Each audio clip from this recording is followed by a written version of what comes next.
The UK has voted to leave the European Union in the most seismic decision in generations. In the last hour, David Cameron has announced he will resign. 52% of people who cast a ballot made the momentous decision to leave the EU. A short time ago, the Prime Minister gave an emotional address explaining his decision. I fought this campaign in the only way I know how, which is to say directly and passionately what I think and feel, head, heart and soul. I held nothing back. I was absolutely clear about my belief that Britain is stronger, safer and better off inside the European Union. And I made clear the referendum was about this and this alone, not the future of any single politician, including myself. But the British people have made a very clear decision to take a different path. And as such, I think the country requires fresh leadership to take it in this direction. Leave campaigners are jubilant at the result, saying it sends a stinging message to the European Union's political elites. The Remain campaign called the outcome a catastrophe, as it suffered lower than expected support across swathes of the Midlands and the north of England. The Governor of the Bank of England says he will do what's necessary to support the financial markets and is making available £250 billion of financial support. So David Cameron said he's going as the British establishment reels from its biggest slapdown in modern history. Who will replace him at number 10? I'll be asking leading politicians what happens next. And what now for Labour and UKIP too? And what's the future for the UK outside the EU and for an EU without Britain? Here in Manchester, we will talk to voters about the momentous decision that some of them have made and the dramatic ramifications. There really is quite a sombre mood in here now after David Cameron's announcement, including from Leave voters. So we will ask about people's hopes and fears for the United Kingdom now.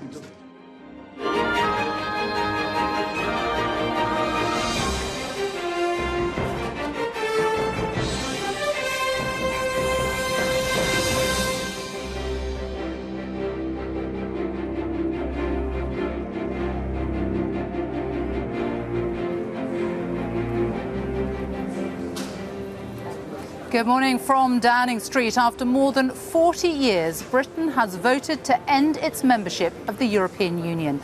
The vote itself was close, but it was decisive. 52% chose to leave the EU, 48% wanted to stay. Just over half an hour ago, the Prime Minister, David Cameron, stepped out of number 10 and said he would resign. In an emotional address, Mr. Cameron said the will of the people must be respected. He said fresh leadership was required with a new Prime Minister in place by October. As the result became clear, the pound plummeted to levels not seen since 1985, and more than 120 billion was wiped off the value of the financial markets when they opened this morning. Well, the final result shows that Leave won by more than 1 million votes. Overall, 17.4 million people voted for the UK to leave the EU. That compares with the 16.1 million voters who backed Remain. More than 72% of eligible voters took part. In England, more than 15 million people voted for the UK to leave the EU. 13.2 million people backed Remain. In Scotland, every voting area came out in favour of Remain. 62% of Scottish voters backed Remain, with 38% backing a Leave vote. In Wales, Leave won over 52% of the vote and secured the most votes in all but 5 of the 22 counting areas. In Northern Ireland, the only part of the UK that shares a border with the European Union, voters backed Remain, with 55% of voters choosing to remain in the EU. 45% voted to leave it. Well, that is how the results look right across the UK. We will, of course, be discussing in great detail what it all means for you, for the United Kingdom and for the European Union. But first, our political correspondent Carol Walker reports on the night's dramatic events. There was no hiding the emotion as David Cameron with his wife Samantha emerged from Downing Street. Good morning, everyone. He said the will of the British people must be respected. But as he had fought and lost the campaign to remain in the EU, the country should have a new Prime Minister.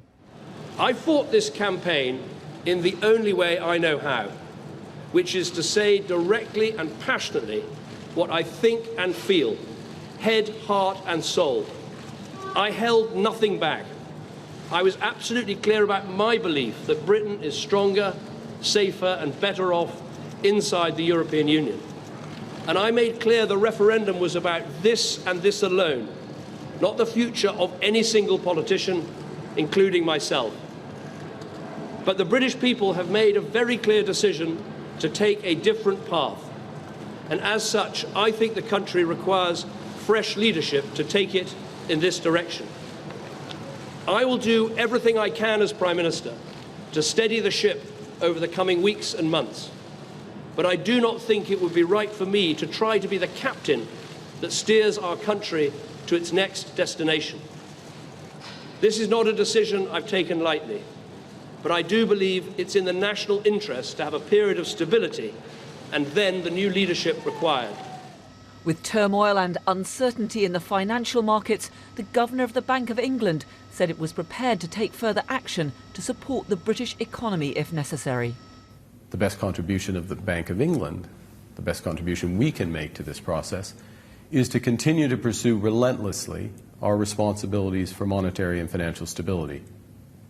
These are unchanged, and we've taken all the necessary steps to prepare for today's events, and in the future, we will not hesitate to take any additional measures required to meet our responsibilities as the United Kingdom moves forward.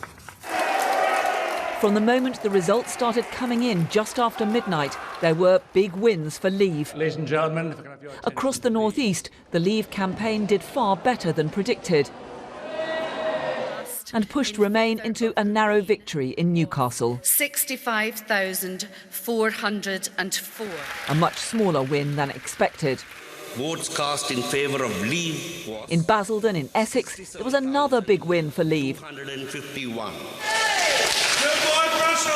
And a big turnout at 74%. The result in Flintshire reflected the outcome across Wales as voters backed Brexit.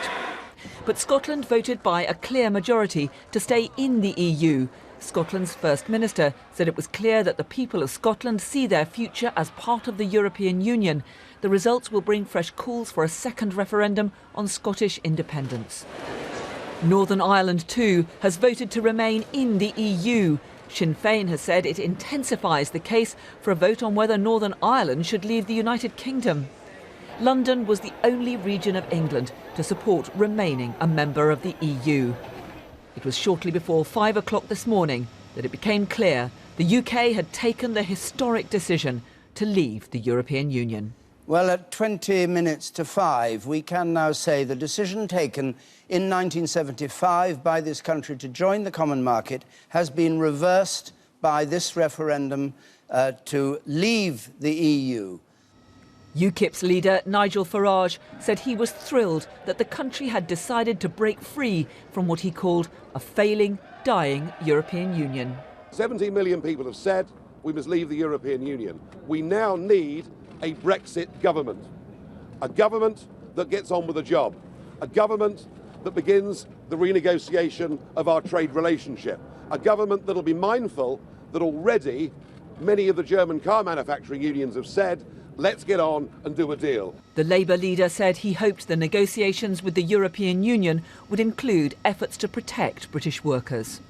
We now have to try and protect the working conditions that we have in this country, and in the negotiations with the European Union try to obviously ensure there are some trade opportunities for Britain, because clearly there are some very difficult days ahead. The value of the pound has already fallen, and there will therefore be job consequences as a result of this decision. Thank you very much. A momentous day for Britain, for Europe, as the country embarks on a new and uncertain future outside the EU and under a different leader. Carol Walker, BBC News, Westminster. Well, we'll go to the city shortly and speak to our business editor, Simon Jack, who is monitoring events there. But first, let's talk to our assistant political editor, Norman Smith, who's with me now. However you voted, the scale of this is extraordinary. This is the biggest political decision in our lives for anyone watching this. This is a momentous moment. It is one of those sort of signposts in our island story which marks a different direction. And we are in effect closing one chapter, which is our 40-year membership of what was the common market, now the European Union, and consciously deciding to step in another direction. And we don't know where that will lead. We do know that it means carving out our own way, not part of this much broader European club, and there are all sorts of implications in terms of how do other countries see us, what are our relations with them, because those now are all utterly changed. What are our trading relationships with other countries? What is the position of the city? Do we manage to get a hold of migration? And how do we feel about ourselves as a country? In the short term, you know, you can still go to the pub, you can still fill up the car, the sun will rise, nothing will change. But pretty swiftly, we will have to get into negotiations which, if things go as they're meant to, should be over, done and dusted within 2 years. So it is possible by the summer of 2018, we could be out. So many questions, so much uncertainty. Just in the short term, what happens next? In the short term, there will be discussions between Boris Johnson, Michael Gove and the Prime Minister. I would expect those to take place probably later today. Mr Cameron, to all intents and purposes, is now a broken Prime Minister. He is just there, I wouldn't say a hostage, but he is sort of in the grip of his sceptics, and he will have to do what they want. Some are saying they want a cabinet reshuffle to bring in the Brexiteers, and then they will decide the course of the negotiations, which probably won't begin, I don't think, until we get a new leader. Now, Mr Cameron has said he will be gone by the start of the party conference, which is the beginning of October. What that basically means is the leadership contest begins now, because under the rules you have to have about a month to allow the members to make the final decision. The MPs narrow it down to 2 contenders. Parliament goes into recess at the end of July. Well, we are pretty much at the end of June, so it begins now. And I suppose Boris Johnson must be in pole position to become our next Prime Minister. Norman, for now, thank you. Well, just after the Prime Minister spoke, the Governor of the Bank of England, Mark Carney, came out and sought to reassure financial markets. Speaking in the past half hour, he said the bank was well prepared. A few months ago, the bank judged that the risks around the referendum were the most significant near-term domestic risks to financial stability. To mitigate them, the bank has put in place extensive contingency plans. And these plans begin with ensuring that the core of our financial system is well capitalized, is liquid, and is strong. This resilience is backed up by the Bank of England's liquidity facilities in sterling and foreign currencies, and all of these resources will support orderly market functioning in the face of any short-term volatility. The bank will continue to consult and cooperate with all relevant domestic and international authorities to ensure that the UK financial system can absorb any stresses and can do its job of concentrating on serving the real economy. That economy will adjust to new trading relationships that will be put in place over time. And it's these public and private decisions which will determine the UK's long-term economic prospects. The best contribution of the Bank of England, the best contribution we can make to this process, is to continue to pursue relentlessly our responsibilities for monetary and financial stability. These are unchanged, and we've taken all the necessary steps to prepare for today's events, and in the future, we will not hesitate to take any additional measures required to meet our responsibilities as the United Kingdom moves forward. Mark Carney, the Governor of the Bank of England, seeking to reassure the markets. Well, as the result became clear, the pound plunged. It's the biggest one-day drop in 30 years. It fell to levels not seen since 1985. Simon Jack, our business editor, is monitoring the markets in the city. Many of these bankers, traders up all night, but they weren't expecting this, were they? No, this is really where the shockwaves were first felt, and on a morning and the evening of astonishing news. As you say, sterling plummeted. It had its biggest one-day fall ever, really, since they started floating currencies in this way in 1972. It fell 10% at one stage. You can see it right behind me. This is the moment, and when we had the question, who's got it right, the polls or the City and the bookies? Well, the City, they were basically banking on Remain here. They got a nasty shock when Sunderland came in. We had the Wandsworth bounce, and then it fell down. And so in the question, who was right, the polls or the bookies, the City got it wrong and the polls were right. And if we look now at the stock market, you can see that opened at 8 o'clock and immediately fell by 500 points, the knock-on effect there. Now, in both cases, it has found a level and is making a bit of headway. It's now just down 3 1/3% on the morning. And I think that message from Mark Carney really did help. Some of the bank stocks, Barclays was down 35% this morning. Astonishing. Some of the house builders down 40%. And I think that reassurance from Mark Carney saying, don't worry, I've got your back, the Bank of England stands ready to help, really did reassure some of the markets, and you've seen them make some ground. But on any scale, a truly shocking morning. And the chat round here, we've heard from people like JP Morgan saying they may have to move staff over to Europe, because if they need to have European staff to serve European customers, now that we're going to be outside the European Union, they may have to do that. Well, obviously, those negotiations will take weeks, months, in fact, even maybe years to conclude. But yeah, that's the chatter around here on an astonishing morning in the city, Sophie. Huge changes ahead. Clearly, Simon Jack in the city for now. Thank you. Well, throughout the morning, politicians have been reacting to the result and to the Prime Minister's resignation. For some, Britain's decision to leave is a moment of great excitement, of triumph, a result that they have been fighting for decades. For many others, it is devastating, a seismic shock, something they never wanted to see. Well, let's go now to College Green here in Westminster and my colleague, Andrew Neil. Thanks, Sophie. We're joined now by the Secretary of State for Defence, Michael Fallon, who campaigned for Remain. Given that the Prime Minister lost, given that we now need somebody to negotiate the terms of our divorce, was it not inevitable the Prime Minister had to resign? Yes, you can argue that you needed somebody who'd been part of the Leave campaign. I personally think the Prime Minister, actually, with his negotiating skills, would have been the best person, but he's taken that decision. I think it's an honourable decision, given the result went against him. And now we've got to get on and make this work. Your Brexit colleagues in the Tory party who derided Mr Cameron's deal for the renegotiation would never have accepted him negotiating our divorce terms. Well, maybe some of them, but most of them, I think, signed a letter saying they would support him staying on. And I personally think it's a very sad moment for our country that one of the great reforming Prime Ministers is stepping down. But there it is. The decision has been taken now, and we all have to make it work.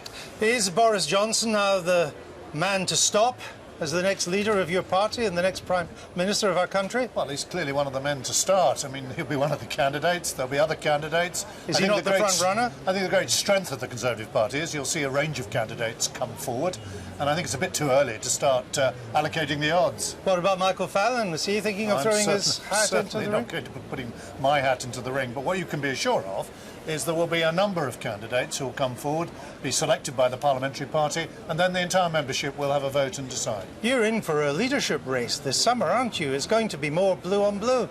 Well, there's a leadership race. We've done these things before. We've done it amicably. And I think there'll be a huge determination now in the Conservative Party to pull together again now. We've got 3 months before a new government is formed. We've got plenty to get on with in delivering the manifesto on which we were elected last year. If Mr Cameron's on his way out, as he told us he was this morning, can George Osborne be far behind? Well, there'll be a new cabinet. That'll be for the new Prime Minister to decide. But George Osborne has been steering us away from an economic catastrophe, has been reducing the deficit year by year, and has been delivering economic reform that has meant the highest employment in our history. And can we take it that the punishment budget that Mr Osborne threatened with us with this summer, if we voted to leave, will not now happen? Well, you've seen the turmoil in the markets as a result of the decision. So, I think we were right, and the Bank of England was right to warn. The FTSE is now above 6,000 again. It's beginning to recover, but you've seen some of the turmoil. So I think some of those warnings were, in fact, justified. But it wasn't George Osborne's label of a punishment budget. He was right, I think, to warn there would be consequences. And we've seen that with sterling, and we've seen that with the markets this morning. Yeah, but what he said was that if we voted to leave, there would need to be a budget that would increase tax, cut spending, and end the triple lock for pensions. Can we take it that none of that will now happen? Well, I hope we're going to resume growth. I hope we'll now see investment decisions. But obviously a lot of investment was paused while people were waiting for the result of the referendum, and they'll probably wait a bit longer now to see the result of the renegotiation as to what the terms will be. Wasn't it? No, I don't accept that. I think people... Well, why are we not going to have it? We have voted to leave. If he meant it, why is he not going to do it? Because I would suggest to you, it was just meant to scare us. No, he warned that there would be consequences of a Leave vote. And you've seen those consequences in the markets this morning. Well, it's 12 hours. You've seen what's happened to sterling, you've seen what's happened to shares. You cannot judge the future of Brexit on 4 hours of the markets after we voted to leave. You know that's absurd. No, it's not absurd. I think the markets tell you what's happening. You've seen turmoil in the markets, and obviously we are hoping that we can get growth resumed. A lot of decisions have been paused during the referendum, and we'll have to work hard now to encourage those who are going to invest in Britain from outside, firms that wanted to invest here with access to the single market. We'll have to work hard now to persuade them that we can negotiate satisfactory terms. But for people watching this morning, particularly pensioners, is the triple lock still on, pension increases? The triple lock is there. It's a guarantee that we offered, but it is, of course, dependent on the economy growing again. That's vital for all our public services. Given that you're the Defence Minister and that we were threatened also with armed conflict in Europe, when is that going to happen? No, I don't think David Cameron ever spoke about World War III. What he pointed out... I didn't say World War III. I said his words. He talked about armed conflict. It is true. Is it going to happen? It is a fact that the democracies of Europe working together since the war have prevented any armed conflict that we saw brutally twice in in the last century. I was just asking if it was going to happen or not. No, it's not going to happen. Okay, while the democracies are working together. Another threat that's not going to happen. Well, it's not going to happen while democracies work together. Now, I think staying in the European Union would have helped because it's part of the security of the West. Okay. But we will have to work hard now, and I will be talking to our allies later today in France, in Germany, in the United States to remind them that we're going to stay in NATO, play our part in the security of the West, and continue our contribution to the fight against Daesh. All right. OK, so far, triple lock's with us. So far, war hasn't broken out. I can hand us back to Downing Street and Sophie. Sophie. Andrew, thank you. Well, we've heard from the Prime Minister this morning. We've heard from the Governor of the Bank of England. We haven't yet heard, though, from one of the leading figures in the Leave campaign, Boris Johnson. He is expected to speak for the first time shortly, the first time since that decisive result. We will bring you that, of course, as soon as he comes out and starts speaking. But it is the people who have spoken. The turnout was high, more than 72%, the highest turnout in a nationwide ballot since 1992. Let's hear now from the people. Victoria Derbyshire is with a panel in Manchester. Yes, absorbing the news. Voters are the result of the referendum vote, obviously, but also the dramatic news from David Cameron this morning. Adam, you voted to leave. What are you thinking right now? I'm a bit shocked, to be honest. What about?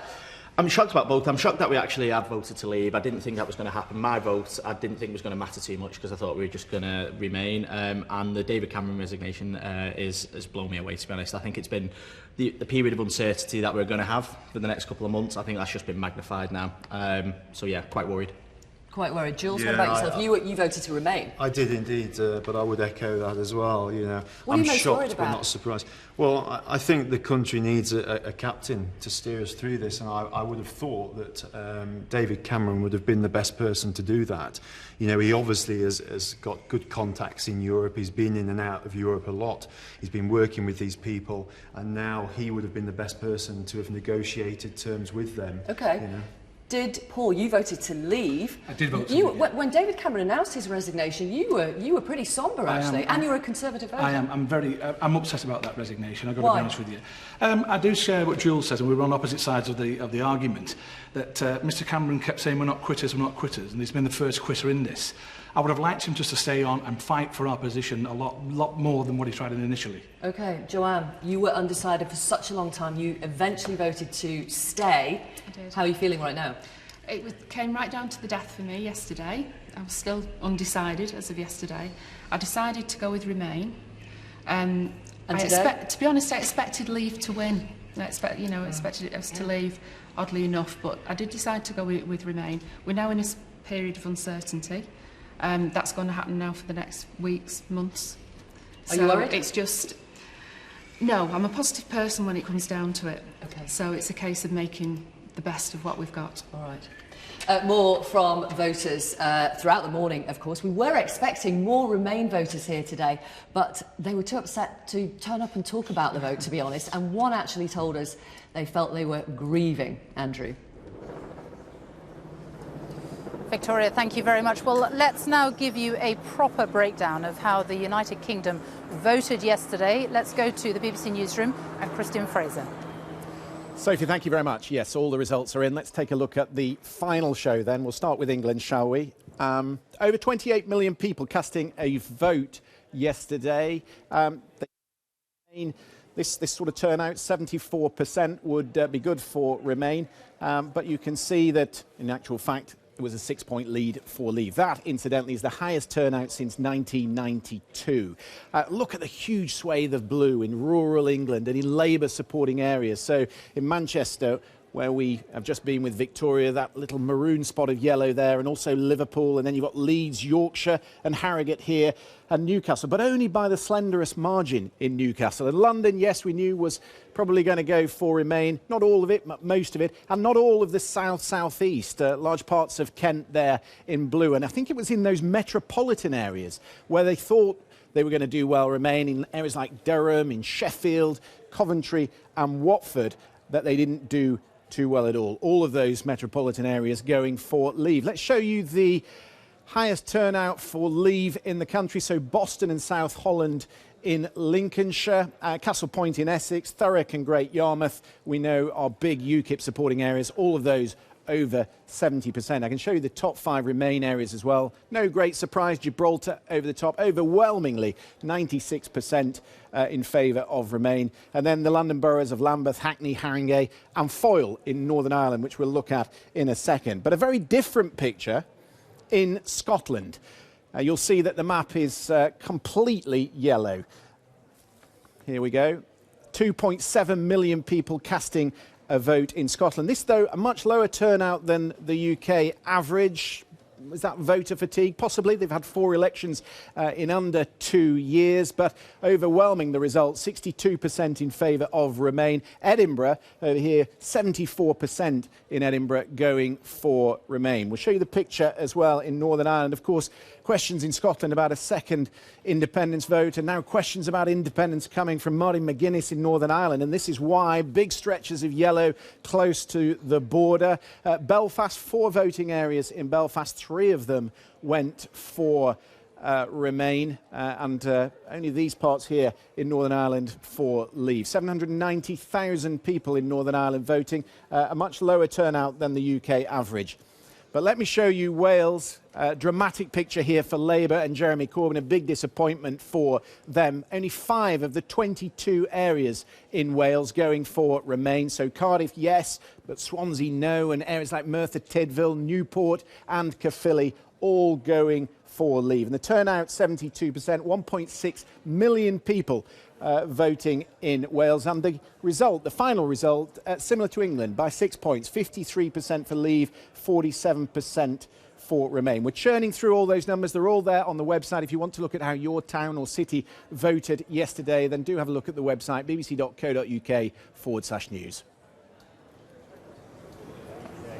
Christian Fraser, thank you. Well, that is the breakdown of how the UK voted. The results will, of course, have huge implications right across the UK.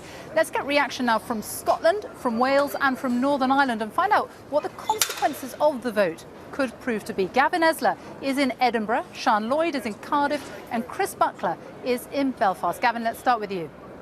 Well, hello and welcome to a great European capital. Edinburgh has been trading with Northern Europe for centuries. It sees itself as the Athens of the North, and it's hardly surprising that almost 3/4 of voters here in Edinburgh voted in favour of remaining. 32 local authority areas in Scotland, all 32 also voted in favour of remaining, with some 2/3 of Scottish voters saying they want to stay within the EU. However, that raises the big question, as always, the independence question. Independence Day is a phrase that's been used by those who wish to take Britain out of the European Union. Could this be the beginning of Independence Day again for Scotland? Could it be the beginning of a new independence process? Let's go over first to Boris Johnson.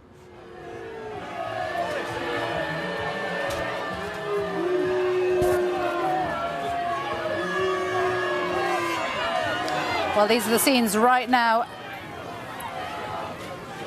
These are the scenes right now outside the home of Boris Johnson, leading figure of the Leave campaign. Huge crowds, as you can see there, ready to hear what he will have to say. Chris Mason, our reporter, is there for us. I think we can talk to him now. Chris, describe what's going on. So there won't be a formal challenge of the Well, not entirely clear what is going on at the moment. The police following a vehicle down the street. We have been hoping to hear from Boris Johnson. It would have been his first statement of the morning since this decision, this vote was announced.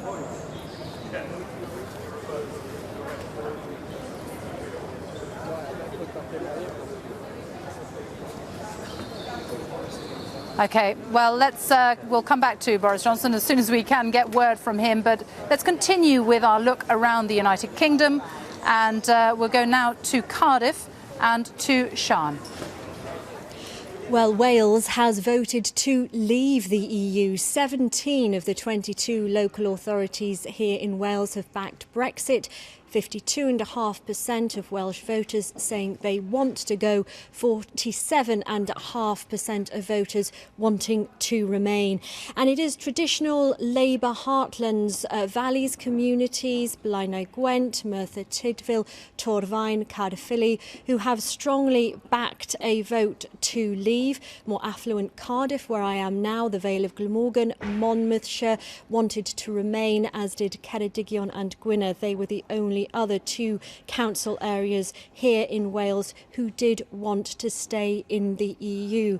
Now, the First Minister of Wales, Cadwyn Jones, has just been holding a press conference. He's been talking about what his concerns are now. Obviously, he was backing a vote to remain in the EU, as were all of the Welsh Labour AMs and MPs. He's been talking about concerns over jobs and particularly over the future, the devolution settlement here in Wales, and also about the funding that the Welsh people get from Westminster. He's saying that he believes there'll have to be renegotiations over the Barnett formula. Now, Remain had sought to convince people in some of the poorest parts of Wales, the working class communities who largely have voted to leave, that Wales enjoyed a lucrative relationship with the EU, billions of pounds in structural funds being poured into some of those communities. However, that didn't convince the voters there enough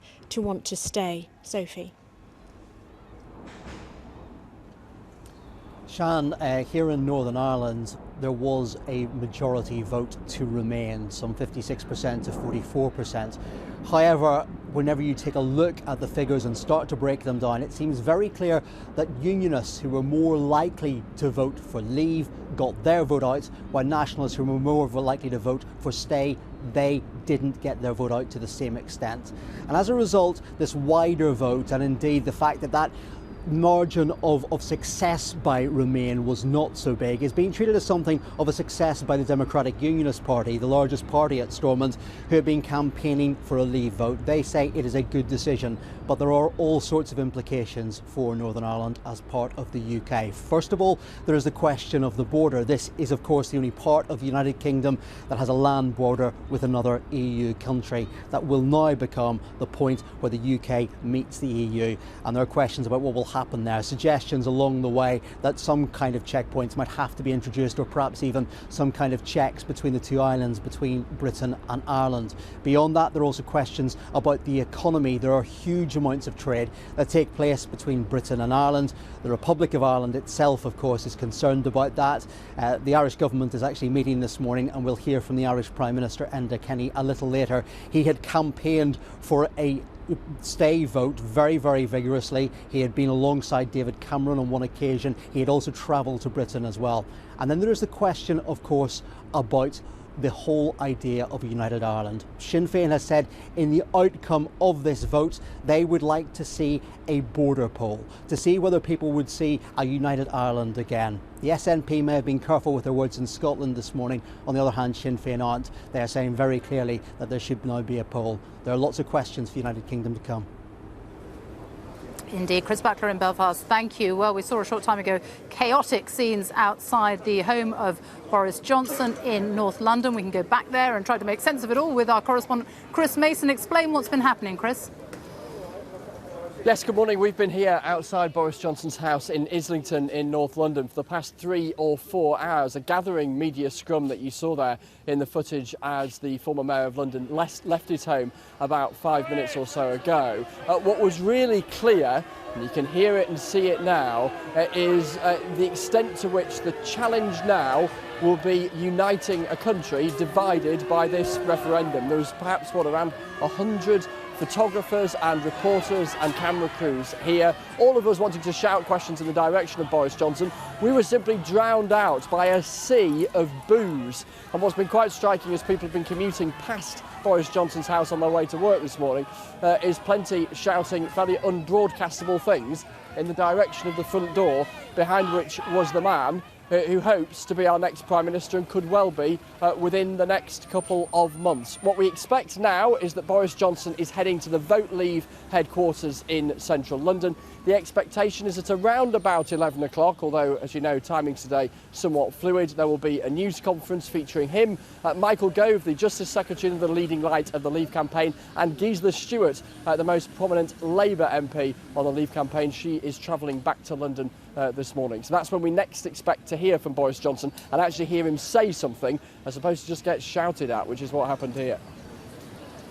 Chris Mason, thank you. So just over an hour and a half until we hear from Boris Johnson. Right now, though, let's go back to College Green and my colleague Andrew Neil. Thanks, Sophie. I'm joined now by Chris Grayling, Leader of the House of Commons, who campaigned to leave, and by Simon Fraser, former head of the Foreign Office. Chris Grayling, when do we get the extra £100 million a year for the NHS that you promised? Well, it doesn't happen until after we've gone through the formal process of leaving, because that's the point at which we stop making our contribution. Now, the timetable of that is 2 years from the moment we trigger the formal process. That's clearly going to wait until a new Prime Minister is in place in the autumn. So you're looking 2 years beyond that. So at least 2020 before we see the extra £100 million a week? Well, no, because 2 years on to 2016 isn't 2020. No, but you know, well, when would you like to trigger the Article 50 of the Lisbon Treaty that would begin the formal process, sets the clock ticking for our departure? I think we need to give it enough time to do the informal preparations to get the negotiating team ready. It's a 2-year process after that. We clearly need to complete this before the next general election. So the answer to your question is before the next general election, but I'm not going to put a month on it. All right. Well, either way, we still have to wait quite a while to see that extra money for the NHS. Simon Fraser, how is the Foreign Office going to cope with this? It is congenitally pro-EU, and now it has to play a major part in our exit. Well, the Foreign Office will do its job as it always does. I mean, the first thing it's going to have to do is launch a pretty big campaign around the world to explain diplomatically what we've done, why we've done it, and what's going to happen next. I'm sure our embassies around the world are already doing that task. And then looking further ahead, the Foreign Office and the rest of government, the rest of Whitehall, they're going to have to think very carefully about a very major set of tasks that lie ahead of them. Is it realistic for the British to think they can have quite a considered period of informal talks with the EU on our divorce terms before triggering Article 50 of the Lisbon Treaty? Well, I think we do have to bear in mind that the decision that we have made affects not just us, but the rest of Europe as well, and they'll have their own interests, political and economic, to deal with. So they'll have their own priorities. I suspect they will allow us some time to sort things out, but I don't think that period of time will be indefinite. And of course, when we come to triggering it, they'll have their own fish to fry. Well, my understanding from the Prime Minister's resignation remarks this morning is that he doesn't expect to trigger Article 50, and there won't be a new Prime Minister, I think, at least till the end of September, beginning of October. So that's several months. Could it go beyond that? Could it go to the beginning of next year or beyond before we press the exit button? Well, let's see what happens in the European Council next week. Donald Tusk, the President of the Council, has already said that he wants to manage things calmly. My personal view is that there is not an unlimited period of time. I think it would be reasonable for this not to happen until the autumn. I think delaying it much beyond there would raise questions not only in Europe, but probably amongst the voters in this country about when we're going to implement their decision. You say ambassadors will have to explain Britain's position around the world. I've never met an ambassador, either existing or former, who was in favour of leave, so their heart's hardly going to be in it. Well, they're professionals and they do their job. I think it's true to say, I personally believe that from the international perspective, it would have been a better decision for us to remain, but the decision has been made in a different direction. And civil servants are highly professional people who will make the best case and do their job to the best of their ability. Let me ask you a question I asked Michael Fallon. Can we rule out George Osborne's punishment budget, which he threatened us with if we left? Well, the reason I don't think that's going to happen is, of course, if you looked at the small print of what the Institute for Fiscal Studies were talking about, and it wasn't actually their research, it was third-party research that they were simply referring to, it assumed that our trade with the rest of the European Union fell off very sharply. It assumed that a fall in the value of the pound led to a fall in exports, which, as you know, Andrew, is completely illogical. So you don't think it will happen? I don't think that problem exists, and I also think, I feel very strongly, we heard from the head of the German CBI 2 days ago, that the rest of the European Union will want to carry on trading with us on a normal basis, because we buy far more from them than they do from us. Perhaps, rather than reading the small print of the Institute for Fiscal Studies, a bigger reason why there won't be the punishment budget is that Mr. Osborne won't be around to deliver it anyway. Well, I mean, clearly from September, October, there's going to be a new cabinet, new people in position. I don't know what George's position in that will be. I don't know whether there'll still be Chancellor or doing something different. That we're just going to have to wait and see. But there is absolutely no need for an emergency budget next Monday. If Mr. Cameron felt it necessary to resign, why wouldn't George Osborne feel it necessary to resign? Well, I think that's very much a matter for George. George has been a good Chancellor. He's helped turn the economy around since 2010. Sure, but I'm asking for your view. If I saw Mr. Osborne again, I'd ask him, but I've got you. What's your view? Well, I think it's going to be a matter for whoever the new Prime Minister is to decide who fills which job in their cabinet. I don't think it would be helpful now if the Chancellor of the Exchequer also resigned. We need a period of stability. We need to calm the markets. There will undoubtedly be a change face to the government in the autumn, but let's wait for that to happen. Who are you backing to be the next leader of your party? I have no idea who I'm going to back. No idea? You're not backing Boris Johnson, your Brexit colleague? To be honest, Andrew, I was this morning arguing for David Cameron to stay. I wish he had stayed. I thought it was the right thing for him to stay. I was taken very much by surprise by his decision not to stay. I'm now going to contemplate, give some serious thought as to what happens next. Other than Boris Johnson, who would you like to see? Well, I'm not setting my name against any candidate at the moment. I'm going to think it through carefully and decide what to do. And your own name, are you going to throw your hat in the ring? Well, I haven't decided who I'm going to back at all. No, but what about yourself? Are you going to run? I think it's a question of who I'm going to back. And not run? Well, I'm not, it's too early for any of us to be getting into this today. David Cameron's only just resigned, but I haven't given any thought to which candidate I think will be right to take us through this. Just very briefly, Sir Simon, can all this negotiation be done in two? Supposing we have a long informal period and then we set the clock going, it needs all 28 to stop that clock. Can we do it all in 2 years? Well, I think the real question is it's not just the Article 50 negotiation. There's another negotiation about the terms of our future relationship with Europe. And by the way, I don't think that will be easy to conclude. And we will not get a deal which gives us the same level of access to the European market as we have now. Then there's another negotiation to be had with all the other countries around the world about our trade there. And on top of that, we're going to have to go through the whole body of our law and regulation. And the new government will want to decide what it wants to keep, what it wants to change, and how it's going to change it. And that is a massive set of tasks, which is going to take a very long time and consume a lot of the energies of Whitehall and Westminster. Sounds like the Foreign Office is going to be busy. Simon Fraser, Chris Grayling, thank you both. Back to Sophie in Downing Street. Andrew, thank you. Well, clearly huge changes, huge consequences ahead for the United Kingdom. But what about the rest of the European Union, the 27 other member states? What will it mean for them? We're not expecting to hear from the German Chancellor Angela Merkel until later this morning. But a sad day for Europe, a sad day for the United Kingdom. That was the reaction early this morning from Germany's foreign minister. The European Parliament has held an emergency meeting this morning in response to the referendum results. And in Brussels, Matthew Amrulawala joins us now. Matthew. Sophie, good morning. The shockwaves are reverberating all around this place. This is the catastrophe they had feared. It was very interesting listening to David Cameron talking about negotiations there in Downing Street when he spoke, because just in the last little while, the leader of the largest group in the European Parliament called for an immediate negotiation on the UK exit. The EU can't wait for a protracted Conservative leadership contest. That's what Manfred Weber just said. Leave means leave. Katja Adler is the BBC's Europe editor. She's here with me. And Katja, give me a sense of this moment here, the conversations you've had. Well, people are absolutely aghast. They knew that there was a possibility of Britain voting to leave the EU, but I think in the heart of hearts, definitely the leaders across the EU were hoping that Britain would vote to remain. And, you know, you're looking at an EU that was weak already before the vote. The Euro crisis, the migrant crisis, fears of what's perceived as an aggressive Russia next door. But I think Brexit could prove to be the biggest body blow of all, because first of all, in the UK, people are now looking at the financial markets. What does this mean for the pound? Well, hundreds of thousands of families across Europe today are worrying about the future of the euro. It had been nervously recovering. What now? Also, what is the future of the European Union? You had Eurosceptic leaders across the continent. I've been watching European politics for a very long time. I have never seen the mood so Eurosceptic. Those leaders in France, Italy, the Netherlands were queuing up to crow about Brexit and to call for a vote in their own country. Prime ministers across Europe are very, very aware of that. They're nervously looking over their shoulders at these Eurosceptic, more nationalist-minded leaders. But here, the mood amongst the leaders, you know, the Brussels bureaucrats, if you like, is please stay calm. We don't know where we're going to go. We heard very early this morning from Martin Schulz, the President of the European Parliament.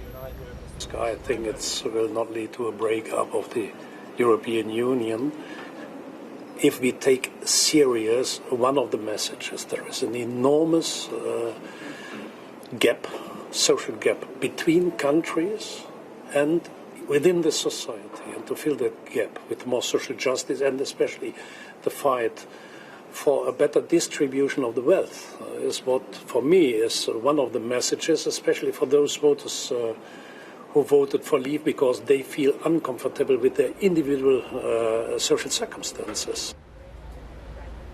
So that was the immediate reaction. Katja, how is it likely to work now in terms of negotiations, the sorts of trade deals? What can Britain expect? Because there was a fear that they would be punished to stop a domino effect happening through the rest of Europe.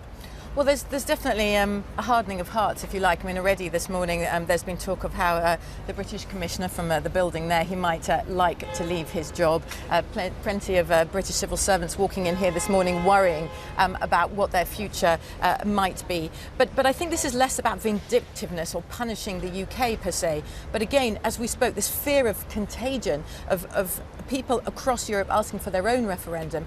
There's a feeling here in Brussels and amongst European leaders that a deal with the UK, even though, yes, it is an attractive trade partner, can't be painless, can't be easy, can't be generous, because others have to be put off asking to leave the EU as well. So you will now have to hand over to the UK. The UK has to give formal notice, has to formally say it wants to leave the European Union. But already here people are plotting and planning, discussing where it would go, how it would respond. All right, Katja, for now, thanks very much. Sophie, I suppose like any divorce, it is messy. There are recriminations, there's anger before you ever get to the practicalities of sorting things out. Back to you. Matthew, for now, thank you. Well, what has certainly been messy this morning is what's been going on in the city. Our business editor, Simon Jack, is there. He's been monitoring the markets. And in the aftermath of this result, I mean, the pound literally fell off a cliff. Hundreds, more than 120 billion wiped off the value of the markets. What is the situation now? Well, Sophie, you're right. The first, if you like, frontier of this shockwave was in the financial markets. The pound had its steepest fall ever in the years since 1972, when it's been floating freely. You can see here at midnight last night, the city thought it was right. It had backed Remain, essentially. Got a nasty shock when that Sunderland result came through, and then as the results came in, the pound continued to fall. It was down 10% peak to trough at one point. To give you an idea, that is double, more than double the amount that the pound fell on Black Wednesday back in 1992. Now, Mark Carney came out to reassure financial markets and say the banks are going to be fine, we've got your back, we're looking after everyone. And so there was some comfort there. But then the question now, in a way, moves to the rest of the economy. How is this going to hit businesses? How are people's jobs going to be affected? Those people who import, those imports are going to get more expensive. On a morning about a messy divorce, I've got someone called Paul Marriage here who actually runs a small business, a small cap fund, which looks into the fortunes of smaller companies. So you're getting to your desk this morning. You own a small business. What's going through your mind? Yeah, well, thanks, Simon. I think the thing you're looking at is continuity here. We're investing here in the companies of tomorrow. Anybody who runs a small business is hoping to be one of the big companies of tomorrow. They're going to be a big company of tomorrow today, if you know what I mean. So there's a good opportunity for them. Weak sterling is generally quite good for UK exporters. We are generally quite an export-led economy. There are going to be areas where companies have to make tough decisions. A weak consumer is going to have a negative impact on consumer-related companies. You mentioned imports there a little bit as well. So, it's a two-way pull overall. But I think for a lot of these companies, they'll be saying, well, it's business as normal. The sun came up this morning like it did yesterday, and they're going to be cracking on. We're a very dynamic economy, and I think a lot of the guys who run those businesses themselves are entrepreneurial people. We're pretty good at that as a country. OK, so keep calm, carry on is your message there. Let's just have a quick look at the European stock markets. You were just in Brussels there, and I think a very interesting story here, because as you can see, actually the other stock markets around Europe, this is, for example, the French market down 7.5%, the Spanish market down 10%, the Italian market down 10%, actually down much more than the UK stock market, which shows that this is a big impact on the economic fortunes of the European Union. And Paul, I suppose this is a conversation that we're having in this country, which is potentially coming to these countries soon. Yeah, I guess that all these countries are going to be looking and saying, well, I wonder what their populace really thinks of this result. And I guess those stock markets are suggesting there's going to be more political instability in the coming months, and hence we're seeing those big falls in Europe. OK, so mutually non-beneficial is the answer we're getting from the city. When it comes to jobs, I should say that a lot of people, the chatter in the city is that some banks are saying they may need to move some of their staff to Europe to serve European clients. It depends on how the negotiations go. We've got weeks, months, even years ahead. But the chatter is in the city that some jobs currently in London may find their way to Europe. But that's the chat here. And as you can see, although the UK market has recovered a little bit, stock markets in Europe are a sea of red, and red means down. Simon Jack in the city with the latest. Thank you very much. Well, of course, in America, still very early in the morning, no reaction yet from America itself. But Donald Trump, by chance, is in the United Kingdom today. He's arrived in Ayrshire at his golf course there, and he gave his reaction to the verdict a short time ago. Mr. Trump? Well, I said this was going to happen, and I think that it's a great thing, and we will see, but I think it's going to be a great thing. Any words for David Cameron? Basically, they took back their country. That's a great thing. A great thing, an amazing vote, very historic. That's what Donald Trump has had to say this morning. Let's get some reaction now from the public. From Victoria Derbyshire is in Manchester.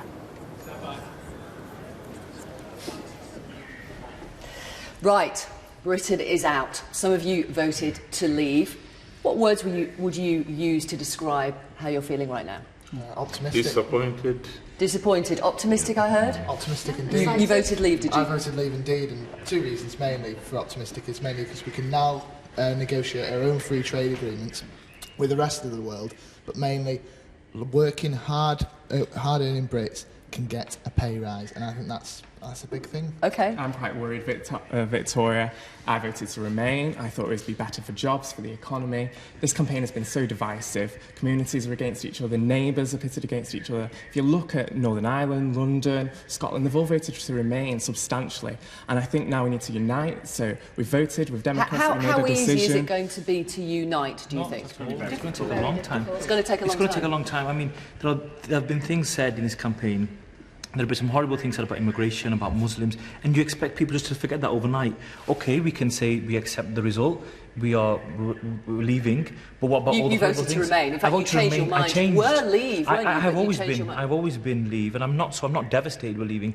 I work with a lot of young Asian Muslims, and a lot of them wanted to leave because they think that immigration will be opened up to South Asia. Okay. I don't think immigration will stop just because of leaving. You all agree that the country is divided. Mm-hmm. What is the way that we are going to bring people together, if you think that's the right thing to do? I thought David Cameron will remain for some time to consolidate and also implement the changes that needs to happen, but I'm disappointed that he's announced that he's resigning. Okay, so he's not the man to do it. Who is the... I don't think we are. We're all able to work together.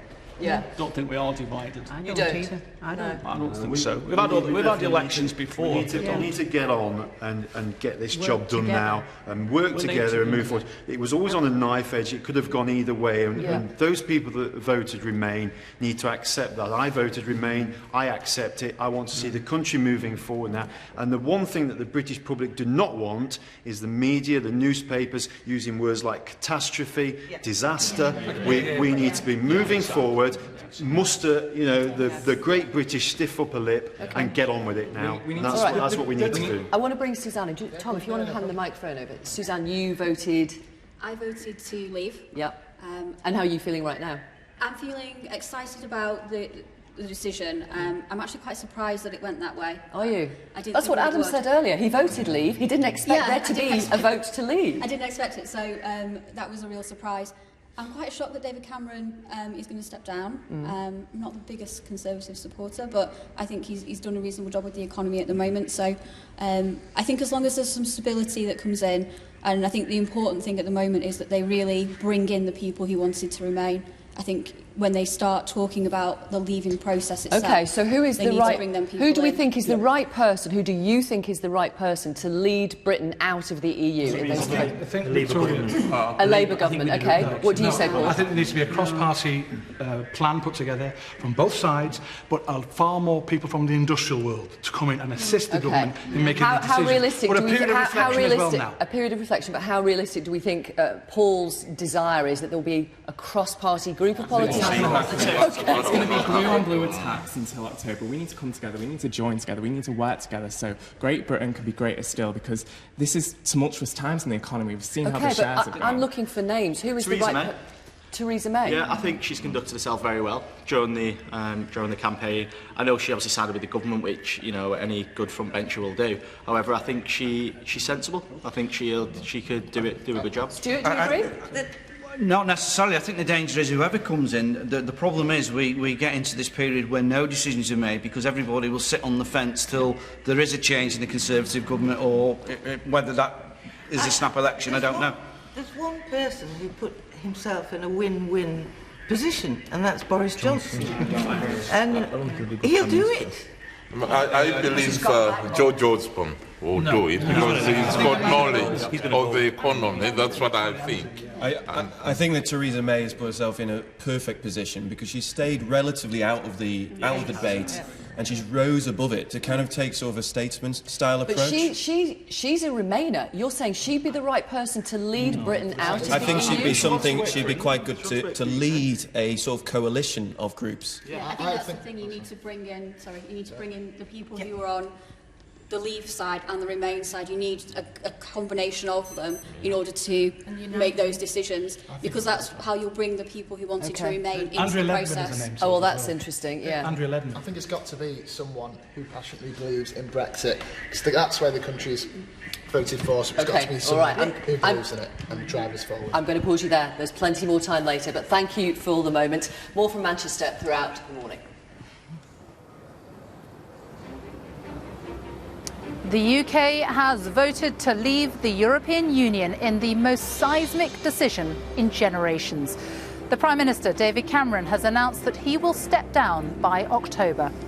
52% of people who cast a ballot made the momentous decision to leave the EU. The Prime Minister gave an emotional address this morning explaining his decision. I fought this campaign in the only way I know how, which is to say directly and passionately what I think and feel, head, heart and soul. I held nothing back. I was absolutely clear about my belief that Britain is stronger, safer and better off inside the European Union. And I made clear the referendum was about this and this alone, not the future of any single politician, including myself. But the British people have made a very clear decision to take a different path. And as such, I think the country requires fresh leadership to take it in this direction. One man who could replace him, the victorious Vote Leave campaigner Boris Johnson, battles through a scrum of police, protesters and supporters as he leaves his house without comment. We expect to hear from him in the next hour. Leave campaigners are jubilant at the result, saying it sends a stinging message to the European Union's political elites. The pound has plunged on the result. The Governor of the Bank of England says he'll do what's necessary to support the financial markets. Tory leadership speculations already mounting here in Westminster after David Cameron's announcement that he's going, but the repercussions have rocked the whole of the British establishment. I'm talking to leading politicians and commentators about what happens next, both on the UK political scene and for the future of the UK outside the EU and for the EU itself. Here in Manchester, we will talk to voters about the momentous decision that some of them have made and the dramatic ramifications. There really is quite a sombre mood in here now after David Cameron's announcement, including from Leave voters. So we will ask about people's hopes and fears for the United Kingdom now.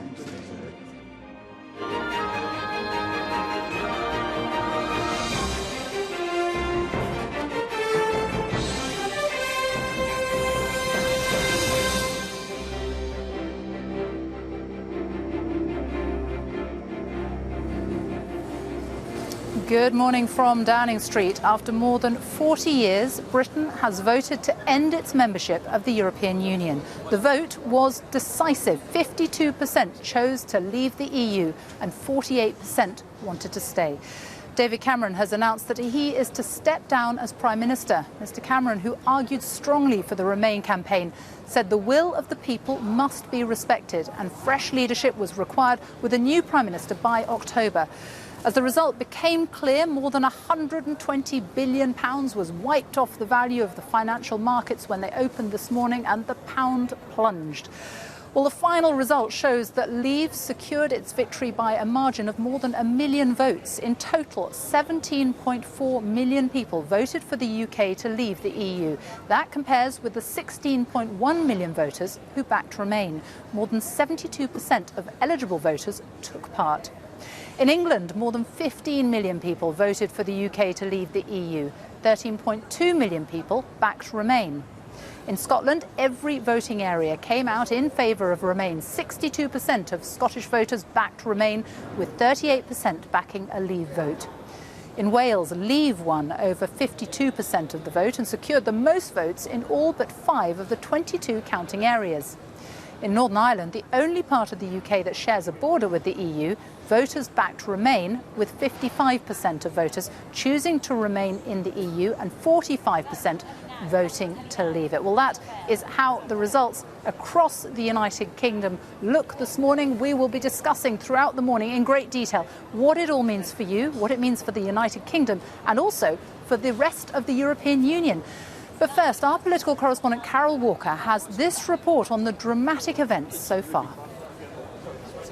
There was no hiding the emotion as the Prime Minister and his wife Samantha emerged from Downing Street. Good morning, everyone. He said the will of the British people must be respected, but having fought and lost the battle to remain in the EU, the country should have a new Prime Minister. I fought this campaign in the only way I know how, which is to say directly and passionately what I think and feel, head, heart and soul. I held nothing back. But the British people have made a very clear decision to take a different path. And as such, I think the country requires fresh leadership to take it in this direction. I will do everything I can as Prime Minister to steady the ship over the coming weeks and months. But I do not think it would be right for me to try to be the captain that steers our country to its next destination. With turmoil and uncertainty in the financial markets, the Governor of the Bank of England said it was prepared to take further action to support the British economy if necessary. We've taken all the necessary steps to prepare for today's events, and in the future, we will not hesitate to take any additional measures required to meet our responsibilities as the United Kingdom moves forward. From the moment the results started coming in just after midnight, there were big wins for Leave. Ladies and gentlemen, By the end of the night, Leave had won a clean sweep across the north of England, the Midlands, the east and west of England. London was the only region of England to support remaining a member of the EU. The result in Flintshire reflected the outcome across Wales, where voters backed Brexit. But Scotland voted by a clear majority to stay in the EU. Scotland's First Minister said it was clear that the people of Scotland see their future as part of the European Union. The results will bring fresh calls for a second referendum on Scottish independence. Northern Ireland, too, has voted to remain in the EU. Sinn Féin has said it intensifies the case for a vote on whether Northern Ireland should leave the United Kingdom. Shortly before 5 o'clock this morning, it was clear the UK had taken the historic decision to leave the European Union. Well, at 20 minutes to 5, we can now say the decision taken in 1975 by this country to join the common market has been reversed by this referendum to leave the EU. UKIP's leader, Nigel Farage, said he was thrilled that the country had decided to break free from what he called a failing, dying European Union. 17 million people have said we must leave the European Union. We now need a Brexit government. A government that gets on with the job. A government that begins the renegotiation of our trade relationship. The Labour leader said he hoped the negotiations with the European Union would include efforts to protect British workers. Clearly, there are some very difficult days ahead. The value of the pound has already fallen, and there will therefore be job consequences as a result of this decision. Thank you very much. A momentous day for Britain, for Europe, as the country embarks on a new and uncertain future, outside the EU and under a different leader. Carol Walker, BBC News, Westminster. Well, in a moment, we'll be going to the city and our business editor, Simon Jack, who is monitoring events there. But with me now is our assistant political editor, Norman Smith. And we saw earlier from the reaction outside Boris Johnson's house as he left, boos and cheers, a divided nation. But you have got to think of all the millions and millions of people who are jubilant because finally they have got what they wanted. We're leaving the EU. For some, obviously, dejection. For others, utter joy. I was speaking to one leading Brexit campaigner who compared it to the Reformation. His view was this was a chance for Britain to be reborn, unconstrained by continental Europe, and there would be a modern equivalent of the Elizabethan age with a flowering of British culture, self-confidence and power. And for them it has been an extraordinarily long, persistent, attritional campaign. But it is, yes, a very divided country, both geographically. We have London and Scotland voted overwhelmingly to remain in, everywhere else pretty much to get out. Also in terms of class and culture, you look at sort of some of the more affluent, prosperous cities where there are graduates, they tended to vote in. But large swathes of Britain where they've suffered through the decline of older industries, where they haven't really seen any rebirth in their communities, and they, I think, have felt a grievance that while down in places like London things seem to be going pretty well, they weren't able to walk on the sunny side of the street. And that is most marked in the traditional Labour areas, where despite the pleas of the Labour leadership, huge numbers of Labour voters voted to quit. In Hartlepool, 70%, in Corby, 64%, massive majorities to leave. And I think that tells its own story about this sort of two-nation Britain that has been thrown up by this referendum. Seismic changes ahead, not least here at number 10. And events are moving so fast, Sophie. I mean, Mr Cameron has announced he is standing down. He says he will remain until the party conference in October. He is, in effect, just a caretaker Prime Minister at the moment. The leadership contest will begin now. I understand some of the likely players are already considering their options. It has to begin now just because of the mechanics of the leadership contest, because the party membership have to choose eventually between two candidates. That'll take about a month's worth of ballot papers being sent out, so that brings you back to the end of August. The MPs will have to choose who those two are. Well, Parliament goes into recess in July, so they have to decide now. So that leadership process will begin now. Boris Johnson very obviously in pole position. Without him, I doubt the Brexit campaign would have anything like the impetus, momentum, may not even have won without him. Let me just say on the Labour side too, there are growing rumblings that now has come the time to move against Jeremy Corbyn, and I think you will find Labour figures later this morning calling publicly for Jeremy Corbyn to consider his position because of the lacklustre campaign he fought. He went through this campaign saying he wasn't much of a fan of the EU. 7.5 out of 10.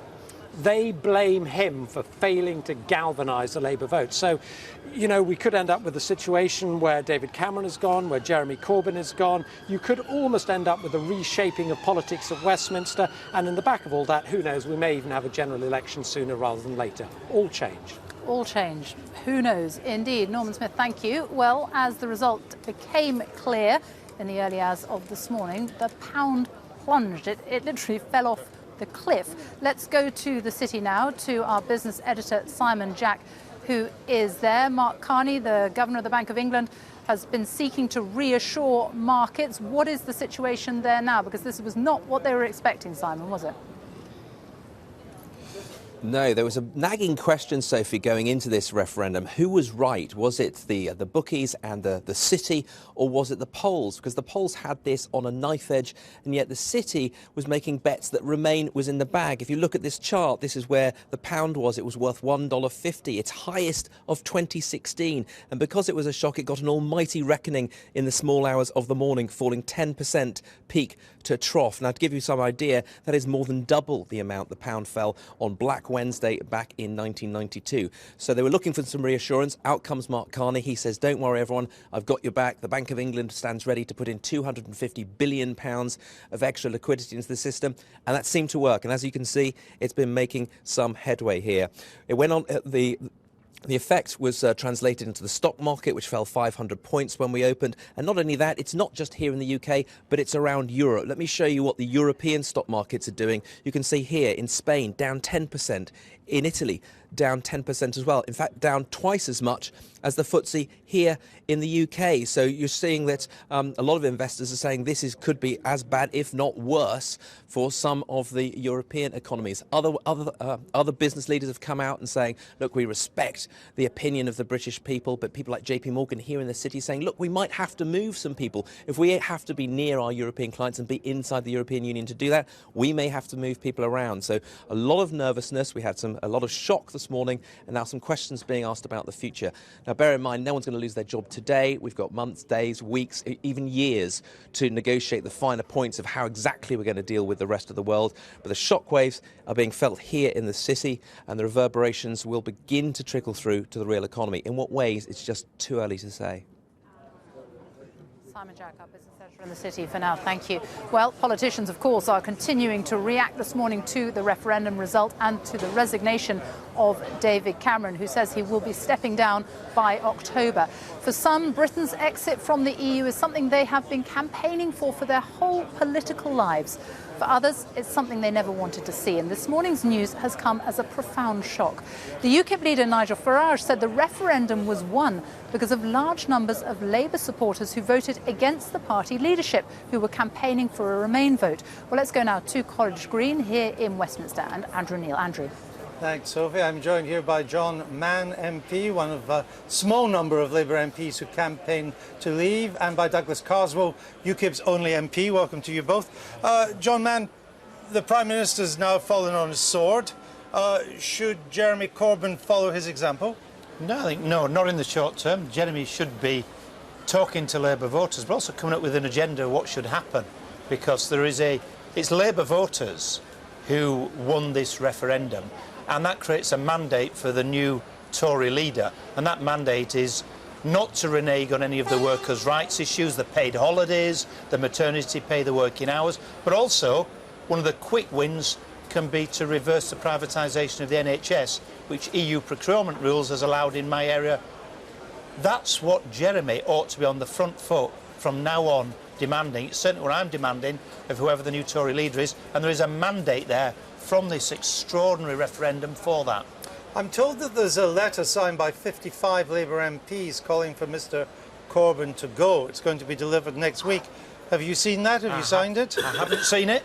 No? So Would you sign it if you saw it? I think that's a bit of a distraction. Yeah. Because the big issue is what the agenda should be. That's what's critical now. And, you know, one of the problems with the Labour Party, we spend too much time looking at who does the job. That's important. We did it after the election defeat in 2015. Not enough time thinking through the lessons to be learned. Our voters have voted the way that I thought they should vote, and they voted in very large numbers. Not every Labour MP fully understands that. Well, let me ask you about that. Why does Labour now no longer represent the non-metropolitan working classes? Right, Labour has failed to listen, and it's not had the courage to talk about immigration. Now, that is the big issue. People haven't been prepared to talk about. I still get tweets in the last few hours, you know, you racist, this, etc. I mean, total nonsense. I'm not a racist, I'm a very active anti-racist, and neither are my constituents who voted to leave. And it's rather condescending and patronising to suggest they are.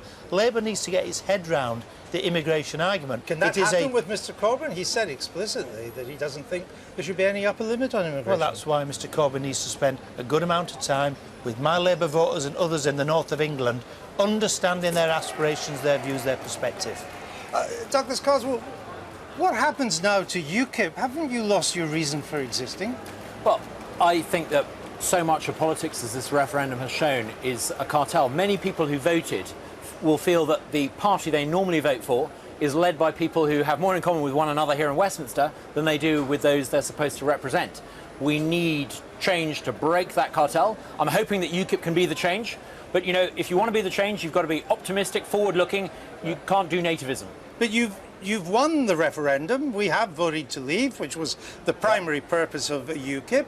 The Tories will now probably pick a leader, someone who was in favour of coming out. What's UKIP's appeal to wavering Tories? Well, I think it's actually let down Labour that is the big potential growth market for UKIP. So not the Tories? Well, there are some Conservatives who could still come to UKIP, but I think we sort of slightly maxed out that market. I think the big growth market, you know, the party... You've got one MP, the party of Keir Hardie is now the party in favour of giving technocrats and bankers in Brussels and in Europe control over people's lives. This is not the party that Keir Hardie founded. Our opportunity comes in going into that and competing for those votes. Hang on a minute. You tell them about the Labour Party.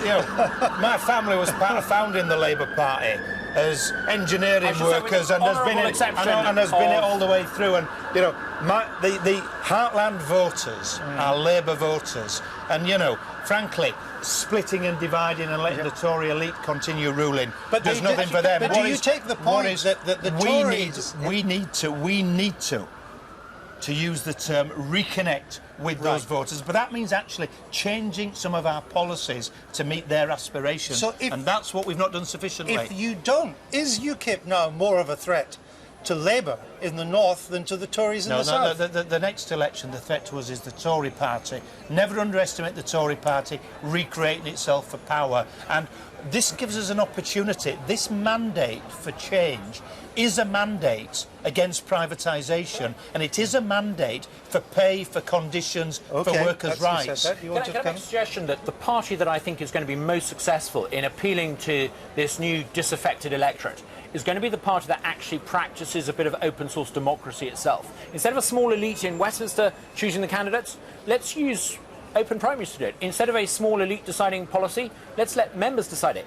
If parties want to appeal to people who are disaffected by the cartel, they need to break the cartel by fundamentally changing what it means to be a party. A more immediate question. Should Labour, or Her Majesty's opposition, be involved in the Brexit talks? Yes. The government should allow them to be the new Tory leader, Prime Minister, should have it cross-party, particularly with Labour involved, and yes, in my view, Labour should be, because we should be getting the best terms and the Labour voice should be heard in that. And UKIP, yes or no? We need consensus. A huge minority voted to remain. We need to respect their views and take them into account. Is it a yes? I would love to be involved, but Very well. I'll take it as a yes. We'll leave it there. Thank you both. Let's go straight to Victoria now in Manchester.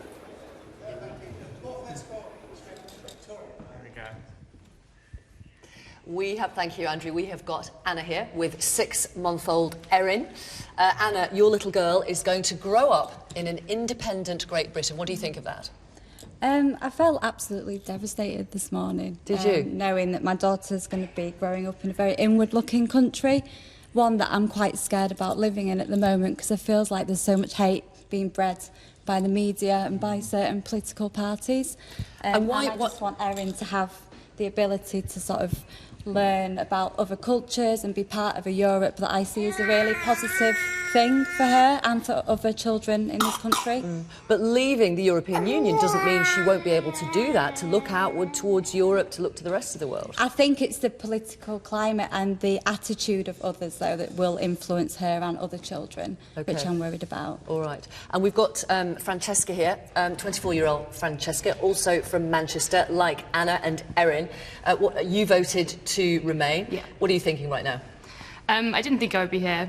Last night when I went to bed, I thought this isn't going to be something that's going to affect me. I thought it'd be quite similar to the Scottish referendum, you know, when nothing changed. But you thought Remain was going to win? Yeah, definitely. So what are you thinking? It's just the unknown now, and I think particularly for the younger voters, when we see sort of Nigel Farage claiming things like the NHS money going directly to them and then going back on those kinds of things, it's just like when the Lib Dems said, you know, student fees will be eliminated, and I think young people in politics just don't trust politicians anymore, and I think this is just another example of that. What do you think about your future? Question mark. You know? Really? Yeah. I wonder, I don't want to generalise too much, but do we have a small microcosm here? We have Anna, who's 32, Francesca, who's 24, who both voted Remain. Keith, I'm not going to ask your age. I'm a very young 64, Victoria. You're 64 and you're very welcome, and you voted to leave. Yes. Briefly, why? Well, fundamentally for me, it was about democracy. And I can't actually believe, I'm surprised really that we did win, because I can't believe the mass ranks of ordinary people felt confident enough to vote against the mass ranks of the establishment. Right. What about the 48% of people who also voted Remain? Well, that's, they're not the establishment. if it was the other way around, it would be the same, wouldn't it? And, you know, that's democracy, isn't it? Yeah. And there's nothing more democratic than this vote, is there? Some of the elections of constituencies, they're all rigged, really, aren't they? But you may say that. Well, I mean, they're set up that you know what the outcome is going to be before the result comes through. Whereas on with this, you did not know, counted, and one man, one vote counts equal. And, you know, we got 52%. If we got 48, I would have accepted that. OK. And one woman, one vote as well. Sorry. Thank you very much, Keith, and Anna and Francesca for Be hopeful. Be hopeful. People have come together today from both sides. OK. Good conversation. There's no reason why that can't transfer across the country. Fair enough. Thank you. More from Manchester later. Victoria, thank you very much. Well, this result, of course, will have huge implications right across the UK. Let's get reaction now from Scotland, from Wales and from Northern Ireland and find out what the consequences of the vote could prove to be. Gavin Esler is in Edinburgh, Thomas Morgan is in Cardiff and Chris Buckler is in Belfast. Gavin, let's start with you. Yes, hello from Edinburgh, which is a city which has always seen itself as a great European capital. So it's no surprise to anyone that the city, which is sometimes called the Athens of the North, some 75% of the voters should have voted to remain within the EU. 62% of Scots across the country want to stay within the EU, which raises a big question, of course. If the people of Scotland want to remain in the EU and the people of England want to get out of the EU, is it time for Scotland to break away from England? And that is the big subject of discussion here in Edinburgh. Within the next hour, probably just after 11 o'clock, we expect the First Minister, Nicola Sturgeon, to perhaps reopen the case for a second referendum. It's quite a complicated procedure. It's called Section 30 of the Scotland Act. It would require negotiations with Westminster, but that is exactly what the SNP faithful would like her to do. So David Cameron's legacy could be that as Prime Minister, he is seeing not only Britain leaving the EU, but also the end of the United Kingdom.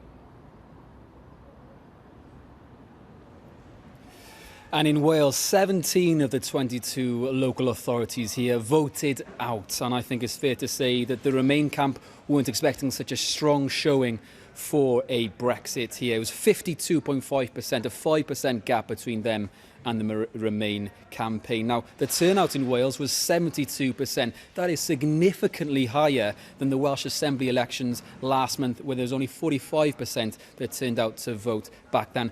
And the majority of those areas that voted to leave here are actually areas that really benefit from EU funding, areas in the valleys like Blaenau Gwent, Torfaen and Caerphilly. Now, reacting to the news this morning, Carwyn Jones, the First Minister of Wales, gave a statement and he said, now that Wales and Britain have left the EU, the way that Wales is funded will have to be renegotiated.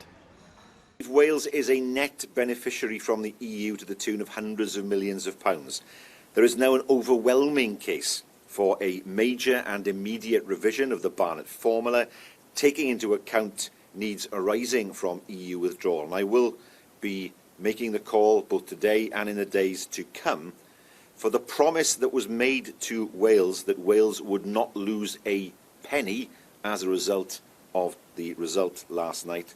I will be calling for that promise to be honoured. Sixthly and finally, withdrawal from the EU is a massive constitutional shift for the UK.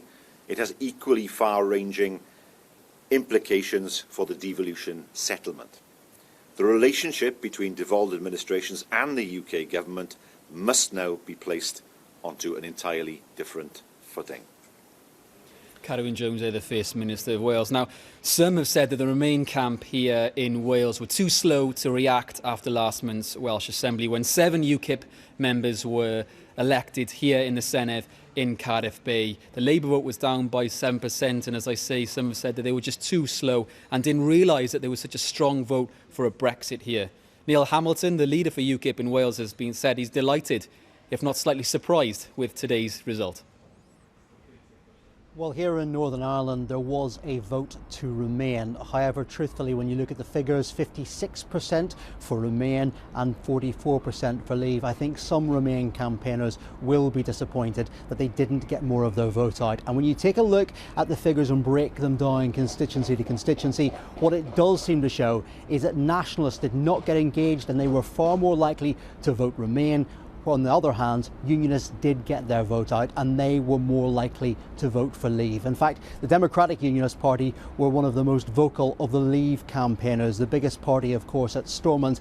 And today they have welcomed that vote across the UK for a vote to leave the EU. But that does have major complications here and major implications. First of all, there's the question of the economy. There's a lot of cross-border trade between here and the Republic of Ireland. Also, a big trading partner with the rest of the UK, the Republic. As a result, there are questions about what will happen to that. And there are questions about what will happen to that border that exists currently. Lots of talk during the campaign about whether there would have to be customs checkpoints or perhaps checks between the islands if that was going forward. On top of that, there are also questions about whether there should be some kind of independence referendum here. Not in terms of complete independence, but rather of a united Ireland. A border poll has been called for by Sinn Féin. That's been ruled out by the DUP this morning, but it has started a debate. And these questions about the EU have now also raised a lot of questions about the UK. Chris Butler in Belfast, Thomas Mason in Cardiff, Thomas Morgan in Cardiff, apologies, and Gavin Esler in Edinburgh. Thank you all very much. Well, this is BBC News. It's very nearly 10:30. You are watching a special EU referendum programme with me, Sophie Rayworth. We can now go over to the BBC newsroom for a summary of all the latest news with Joanna Gosling. After more than 40 years, the UK is to end its membership of the European Union. The decision has been decisive, with the Leave campaign securing its victory by a margin of more than 1 million votes. The Prime Minister, David Cameron, has said he will step down, and a new Prime Minister will be in place within months. In total, 17.4 million people voted for the UK to leave the EU. That compares with the 16.1 million voters who backed Remain. Turnout was 72%, which was the highest level in a nationwide ballot in the UK since 1992. As the UK woke up to the news it is to exit the European Union, Leave campaigners began celebrating. UKIP's leader Nigel Farage led those in Westminster, saying June the 23rd should now be regarded as Britain's Independence Day. Those from the Remain camp described the result as a catastrophe. Supporters of Remain consoled each other as the campaign received lower than expected support across swathes of England, including the Midlands and the North. Speaking outside Downing Street, David Cameron said he will resign as Prime Minister with a new leader appointed by October. I think the country requires fresh leadership to take it in this direction. I will do everything I can as Prime Minister to steady the ship over the coming weeks and months. But I do not think it would be right for me to try to be the captain that steers our country to its next destination. This is not a decision I've taken lightly, but I do believe it's in the national interest to have a period of stability and then the new leadership required. There is no need for a precise timetable today, but in my view we should aim to have a new Prime Minister in place by the start of the Conservative Party conference in October. The former London mayor and leading Brexit campaigner Boris Johnson, who has been a prominent figure in the Vote Leave campaign, was met with boos from demonstrators as he left his North London home a short while ago. He scored a major victory and is now a leading candidate to succeed David Cameron as Prime Minister. He battled his way through a scrum of police and protesters to boos and cheers without comment.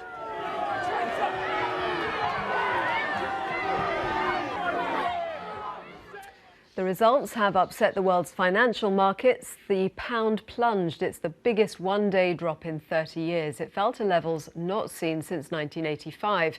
The Governor of the Bank of England, Mark Carney, who had previously warned of the dangers of a vote to leave the EU, sought to reassure financial markets. He said the bank was well prepared for a leave vote.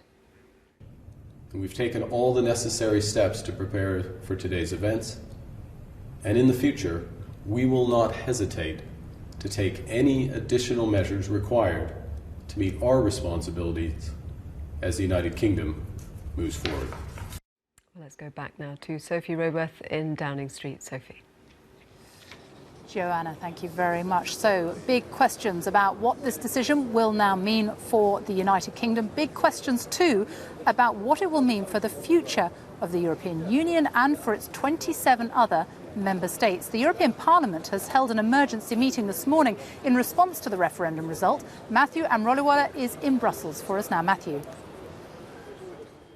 Sophie, thanks very much. They are absolutely stunned here at the heart of the EU. Earlier in the day, the Council President Donald Tusk was saying this is not the time for hysterical reaction. He may say that, but this is a seismic decision, not just for Britain, but for the EU as a whole itself. Let's gauge the mood around European capitals. We have Jenny Hill in Berlin, Hugh Schofield is in Paris for us, and Kasia Madeira is in Warsaw. Jenny, to you first of all, the reaction from there, how difficult is this exit going to be? Well, I've spent the morning here in the German Parliament, and I can tell you that the sense of shock and disbelief is really very striking. I think even at the very highest level here in Germany, nobody really expected this. But, you know, we're already getting the sense from politicians here that they're not going to make it easy for Britain to negotiate some kind of new relationship with the EU. Already 3 MPs have said to me separately, Britain can't expect to cherry pick when it renegotiates its relationship. There must be consequences for this decision, and there will be no special treatment. Out means out. Don't underestimate the sense of sadness there is here too. I think the Vice-Chancellor Sigmar Gabriel spoke for many when he tweeted first thing this morning, damn, this is a bad day for Europe. But the reason that MPs are starting to talk in such tough terms is because they are really concerned that this could precipitate fallout within Europe, potentially the erosion, even the breakup of the European Union. So they're very keen to discourage any other countries following Britain to the door. Of course, they're going to face a lot of lobbying from industry here in Germany. There are huge commercial ties, of course, between Germany and Britain. For now, though, there is very much a profound sense of shock. We're waiting to hear from Angela Merkel in the next couple of hours, but many MPs have said this morning this is a sad day for Britain, for Germany and for Europe. For the view from France now, let me hand you to Hugh Schofield, who's in Paris. Yes, where President Francois Hollande must have been one of many leaders in Europe who got up this morning feeling that the world had somewhat shifted on its axis after the seismic vote in Britain. The President has had a pretty torrid time of it of late with various other matters on his agenda. This is even more terrible news for him, and he will be doing all he can to react to it. He's holding his a meeting now with his inner cabinet.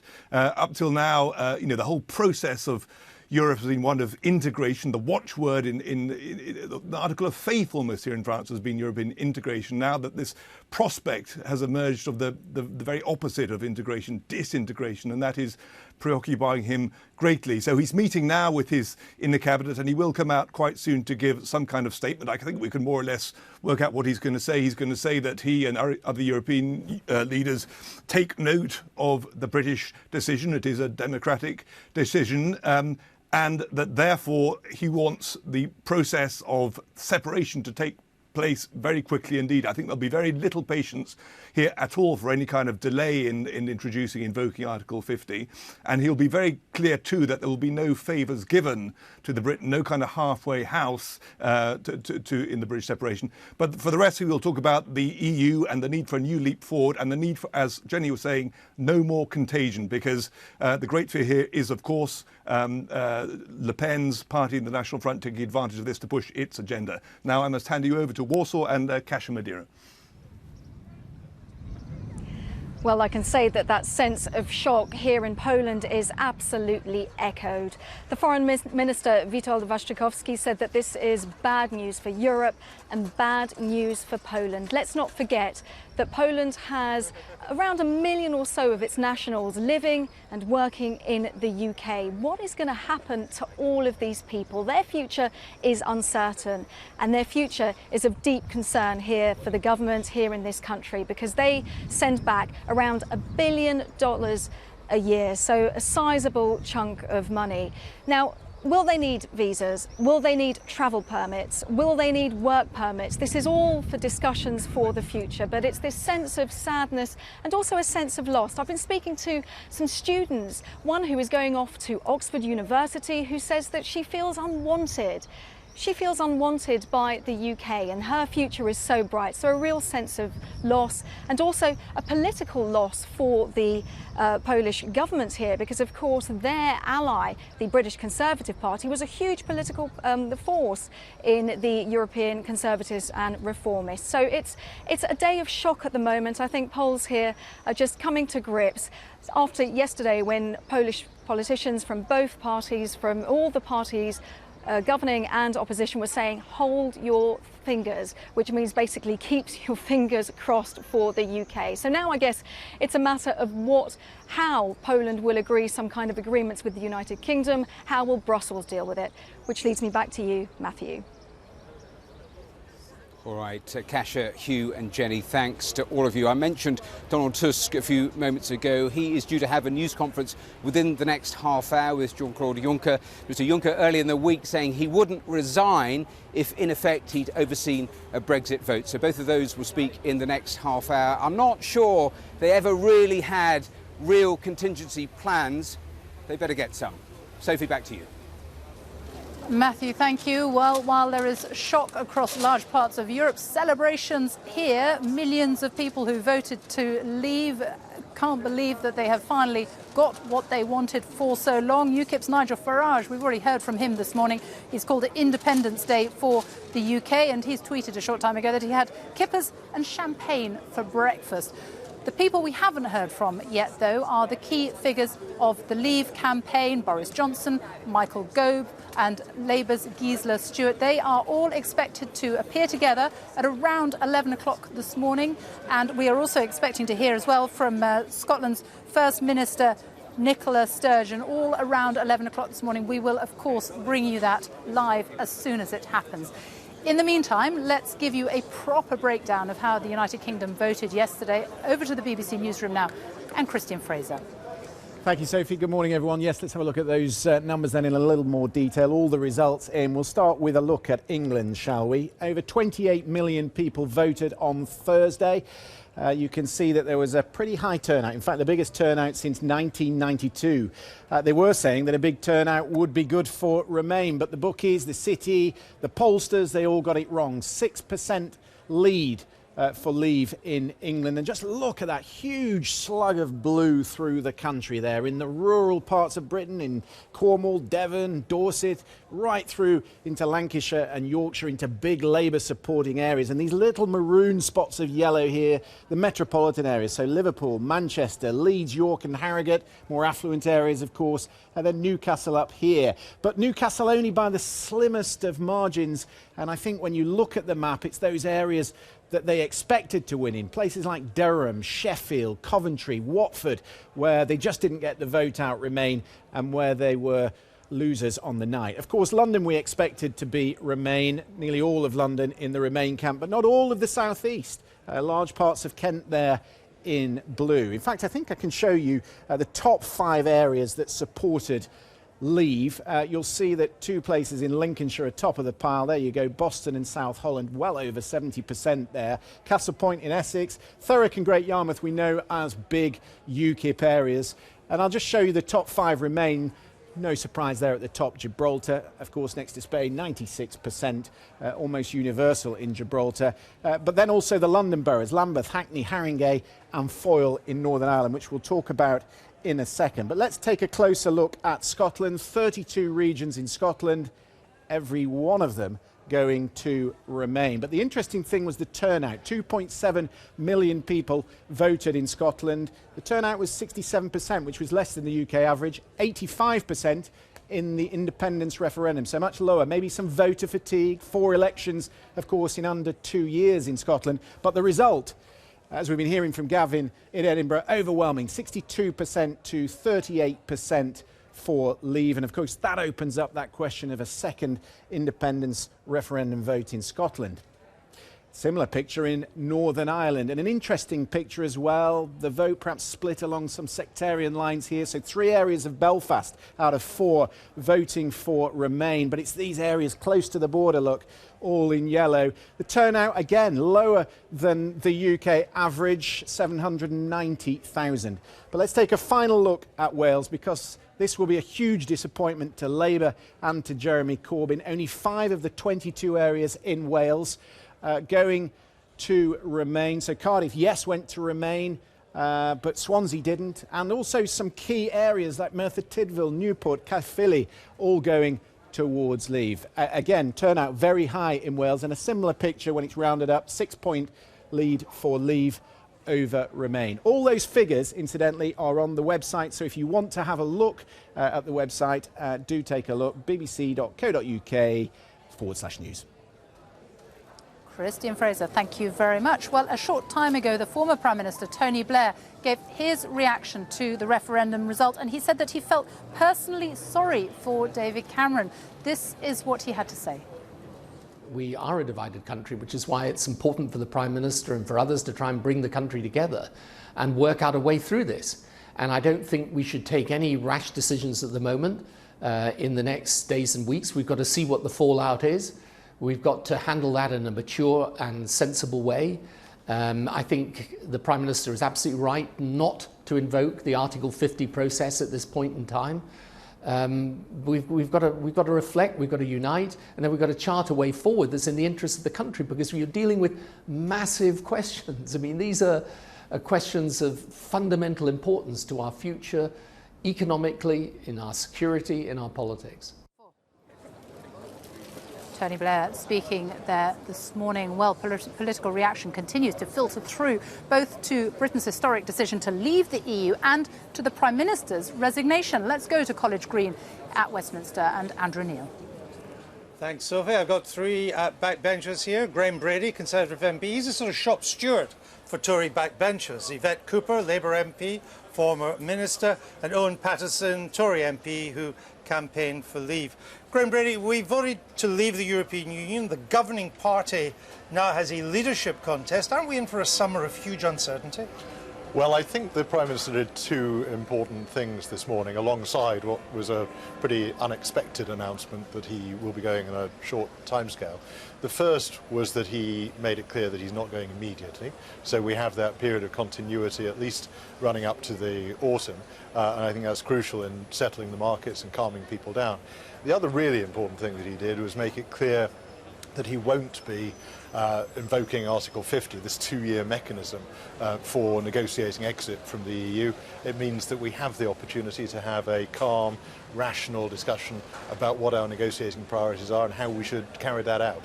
When does you play a pivotal role in this? When does the Tory leadership contest begin? I will need to discuss that with the 1922 Committee Executive.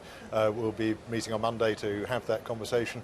Obviously, if we were to meet the timetable of a new leader in place before the party conference, we would need to be moving really quite quickly. Yvette Cooper, does the Labour leadership have questions to answer about its conduct of the campaign? I think there are some very difficult questions for the Labour Party. Look, we are in some very difficult waters now, very dangerous waters, and whether that's about the market stability, about the negotiations, and we have got a responsibility now to get the best deal for the country and to show some leadership working with the government in order to do so. I think that includes not calling for the immediate triggering of Article 50, as we seem to be earlier this morning. Mr. Corbyn, I understand, has called for the immediate I don't think that is the right thing to do. I don't think that would be in the interests of the British people. I mean, obviously I'm very disappointed by the result, but we have to respect it and get the best possible deal for Britain and for Labour communities across Britain, which otherwise would be very vulnerable if we don't do that. And that's our responsibility now. On the conduct of the campaign, why does Labour no longer represent the aspirations of the non-metropolitan working classes? Right, there's been a big gap between the cities and the towns, the industrial towns, the coalfields.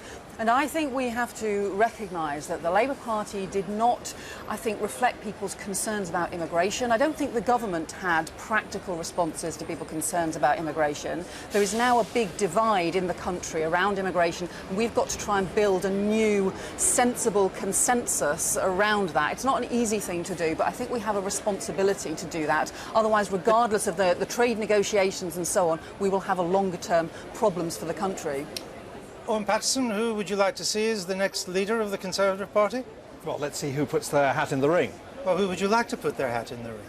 I'm not going to name a candidate at the moment. Let's just see who wants to put... We only heard about this incoming... you tried to tell me you've not been thinking about it. No, I haven't really, no. I've been concentrating on winning the vote last night, which I'm absolutely delighted we succeeded in doing. Is it not the case that Boris Johnson, given that he went effectively to head up the Leave campaign, is pretty unstoppable? He'll have a strong case, obviously, and have a lot of support, but so will others. So let's, honestly, I think we're jumping the gun a bit. Let's see who puts their name in the hat. Well, it's underway. You know politics as well as I do. The moment a Prime Minister says that he's resigning, the leadership campaign begins. Yeah, and I watched the same statement by the Prime Minister as you did, and I was as surprised as you were, probably. Were you surprised? Surely it was inevitable he would resign. No, not necessarily, no. I mean, I didn't actually sign the letter that was going around, but I thought that he was elected on a platform last year of delivering a referendum, which meant that if there was a Leave vote or a Remain vote, he stayed as Prime Minister. Anyway, where we are, there's going to be a contest. Yeah. I think the important thing now, and I think Yvette's quite right, is that we've got a clear statement that we will not precipitately trigger Article 50, which is a good thing. And I think what that's to get us out, that's to begin the negotiations. Under the Treaty of Lisbon, there's a formal 2-year period if a member state wants to secede from the European Union. And you should do that, if you decide to do that, once you've got the broad outlines of an agreement. And I think actually what we've now got is a period when we can sit down and work out exactly what those broad outlines are. Part of which is the issue Yvette raised, which is immigration. I mean, yesterday I was outside polling stations. Time and again, this issue was raised because we have got probably the first major economic rebound where a lot of people have not seen any remuneration increase because of this extraordinary influx. And we have trades like the horticultural trade, which badly needs skilled workers. You have Let me just interrupt you, just to tell our viewers that David Cameron has gone to Buckingham Palace to have an audience with the Queen. He did say this morning when he announced that he was resigning that he had already spoken to the Queen naturally. So it may have come as a surprise to you, but it didn't come as a surprise to Her Majesty. I suppose few things do these days. Tell me about the leadership contest. You've got to be a Tory MP to stand. Yes. And a number will throw their hats into the ring, and the Tory MPs have first go. They whittle it down to 2. That's right. The rules require that we provide a choice of candidates for the party in the country. In the past, that has always been interpreted as 2. I can't see any reason why we would be likely to change that, but it'll be a decision for the 1922 executive, then in consultation with the board of the party. But that is the fundamental process. And do you expect Theresa May, the Home Secretary, to come out of her safe house in time for this leadership contest? I'm sure the Home Secretary will be very much in evidence. Well, she hasn't been during this campaign, has she? I think she's made some cautious interventions from time to time. Limited and cautious, Indeed. I think, would be fair to Which say. may have been wise. The Prime Minister's fallen on his sword. Should Mr Corbyn fall on his sword? Well, you're right that David Cameron has taken responsibility for a campaign which I think also didn't offer a positive vision. That was the other problem with the campaign the Prime Minister ran. But I think the challenge really now is for the country. In terms of the Labour Party and the questions that have to be asked in the Labour Party, the next step is the Shadow Cabinet is meeting, I think, as we speak.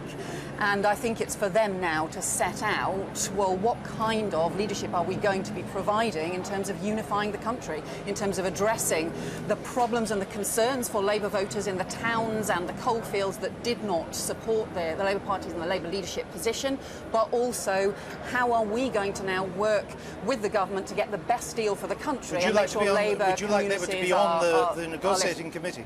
Well, I think the whole party is going to have to work with the government on this, and also with our trade unions across the country, and with as many voices as possible. I thank all 3 of you. We'll leave it there. The sun is out. Not sure what that means, but it is. But then I guess it is June. Let's go back to Sophie in Downing Street. Andrew, thank you very much. Well, I think we can show you now shots of Buckingham Palace, because as we know, the Prime Minister left Downing Street about 45 minutes ago now, out through a back door, and he is now at Buckingham Palace, where he is having an audience with the Queen following his decision that he will step down as Prime Minister by October. A decision that many didn't think would come quite as early as today, but an emotional moment, emotional scenes for the Prime Minister and his wife here in Downing Street when that was announced, when he made that announcement at about 8:15 this morning. And now he is meeting with the Queen to inform her of his decision. Well, we can go now to the city, because there has been plenty of turmoil in the city this morning. The bankers, the traders, many of them, thousands of them, who have been up all night, many of them had bet on a Remain vote. It was wrong, and as a result, the pound plunged in the early hours of this morning. The markets too. Steph McGovern is at the Bank of England for us now. And what is the situation now? Is it rallying? Good morning to you. Yeah, I think since we heard the Governor, Mark Carney, speak earlier, he was trying to reassure markets. They've picked up a little bit, but still very much down. But I want to give you some business reaction from Sir Ian Cheshire that we have here, who's chairman of Debenhams. What do you make of what's happened today? Well, obviously an amazing, extraordinary, historic day, and the British people have decided, so now in business terms we have to get on with it. I think the issue now is really short term. We need the calm, so the governor's speech really important to calm markets down, but we've seen the pound is way down, stock markets are marking down, particularly retailers. Second is we need to know who the leadership is going to be, the political leadership. And then the third bit we're going to need from a business point of view is a sense of the next 2 or 3 years. What's the plan for how do we redefine our relationship? You mentioned the retail sector there. How hard do you think it will be hit by this? Well, the stock market has said that we're over sort of 10-15% down this morning, because they can see that most of what we sell we import, so that's going to cost more because of the pound collapsing. Secondly, if the uncertainty of economic growth is there, then people typically spend less in shops. So from the retailer's sales line, that's not great news, which is what we've been saying for the last few months. Were you surprised by this? Were businesses ready, do you think, for this happening? Well, I think most of the UK was surprised by the end result. It's difficult to prepare exactly for this, because it depends again on this point of how do we actually end up working with Europe. I think what has been really noticeable is how much more divided the country has been on this issue, with basically certainly the younger population voting to stay and then certain regions voting to leave, and that degree of difference has been much more sharply marked than I would have expected. Sorry, Cheshire, thank you very much for your time this morning. That's it for me here at the Bank of England this morning. Steph McGovern, thank you.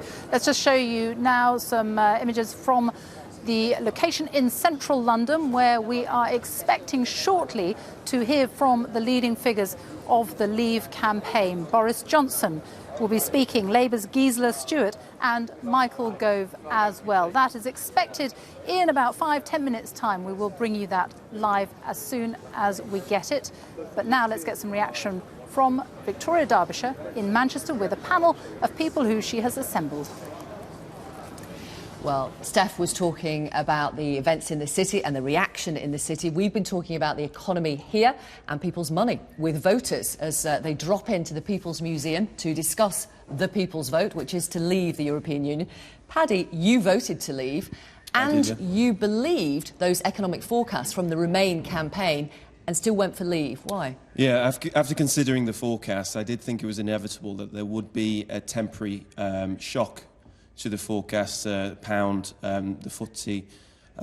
But I think that for the point of democracy, to be able to make our own laws and to decide our own sort of future, plus the strength of the UK economy, I believe that would only be temporary, but I thought that would be... But so a potentially a temporary recession, yes, some job losses, that will be worth it for the strength that it gives our democracy? I believe that there would be a pessimistic sort of devalue of the pound, let's say, but I think that after a while that would pick up because I believe that the UK economy is strong. Bex, what do you think of that? You voted to Remain. Yeah, I voted to Remain. I think we are stronger as a bloc. I think when people talk about Great Britain, I think we've kind of moved past that point. We're a part of a global economy and we need to be part of a bigger economy. But what about Paddy's point of view, that a temporary shock is worth it to him? I'm not convinced, and I wanted to vote on a kind of bigger level, and I was worried about people at the bottom of the economy. I think we're going to have real problems with people at the bottom of the economy. The weakest and the poorest are going to struggle the most. I think I'm going to be okay, but I have got worries. I bought a house 10 weeks ago, and we don't know what's going to happen with the interest rates. I work in academia. A lot of that money comes from the EU. So where's all that going to go? So I've got some personal worries, but I've also got some worries for the poorer people of the world. Jules, you voted to Remain. When you see events in the city, when you see the Governor of the Bank of England come out immediately after David Cameron to try to reassure the markets, what do you think here in Manchester? Well, clearly we knew we was going to have a shock. It's probably been a double whammy with David Cameron going as well. We just need to stay strong and keep our resolve here. The markets have already started to move back a little bit. I think tomorrow is going to paint a lot different a picture on the whole economy anyway. Well, tomorrow's Saturday, so when the markets reopen, yeah, indeed, yeah. When the markets reopen on Monday. So it's a new day, and like I said earlier, the one thing that we don't want to happen is to talk ourselves into a recession and talk ourselves down. We've got to remain positive. Everyone is nodding in agreement. That's right. The decision has been made now, and I voted Remain for various reasons, but I'm not dismayed either by the result. So for me personally, I'm going to get behind it in any way I can, and just look forward to a brighter future. The decision's been made. Let's just all get behind it, keep smiling, and do that the best we can. Do you feel positive, like Jules does, Bex?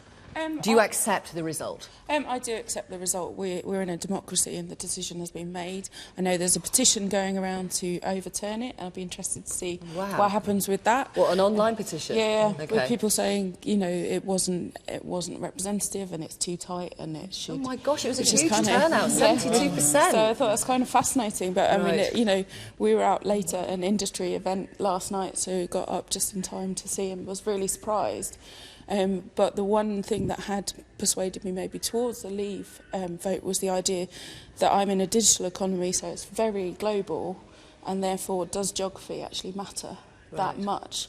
But I think there is still something about geography and local history and being part of an area that we've had relationships with for a long time. Do you think that stops now? No, I don't think it stops. Okay. That's what I hope. But I'm hoping that the kind of vitriol that's gone on with the campaign, that people can leave that behind and say, if this is where we're going, then we need to go this way and we need to go in a positive way. Thank you, Bex, for the moment. Thank you, all of you. And more from Manchester a little later. Victoria, thank you.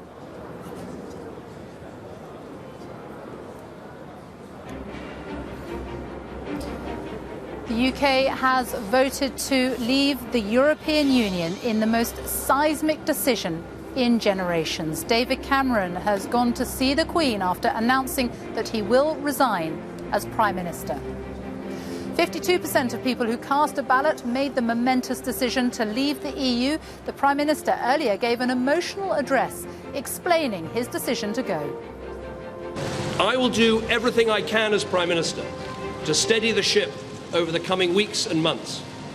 But I do not think it would be right for me to try to be the captain that steers our country to its next destination. One man who could replace him, Vote Leave campaigner Boris Johnson, battles through a scrum of police and protesters before meeting with his victorious fellow campaigners. And this is the scene at the Vote Leave headquarters in London, where Mr. Johnson is due to speak any moment now. We'll bring that to you live. Leave campaigners are jubilant at the results, saying it sends a stinging message to the European Union's political elites. But more sombre scenes in the city as the pound plunges. Financial markets also fell sharply, with bank shares among those hit hardest. The leadership debate in the Tory party has already begun here after David Cameron's announcement that he's going, but the repercussions of yesterday's vote have rocked the whole of Westminster. What does it mean for the Labour Party and for UKIP too? I'm talking to leading politicians and commentators about what happens next in British politics and for the future of the UK and the EU. Here in Manchester, we will talk to voters about the momentous decision that some of them have made and the dramatic ramifications. There really is quite a sombre mood in here now after David Cameron's announcement, including from Leave voters. So we will ask about people's hopes and fears for the United Kingdom now.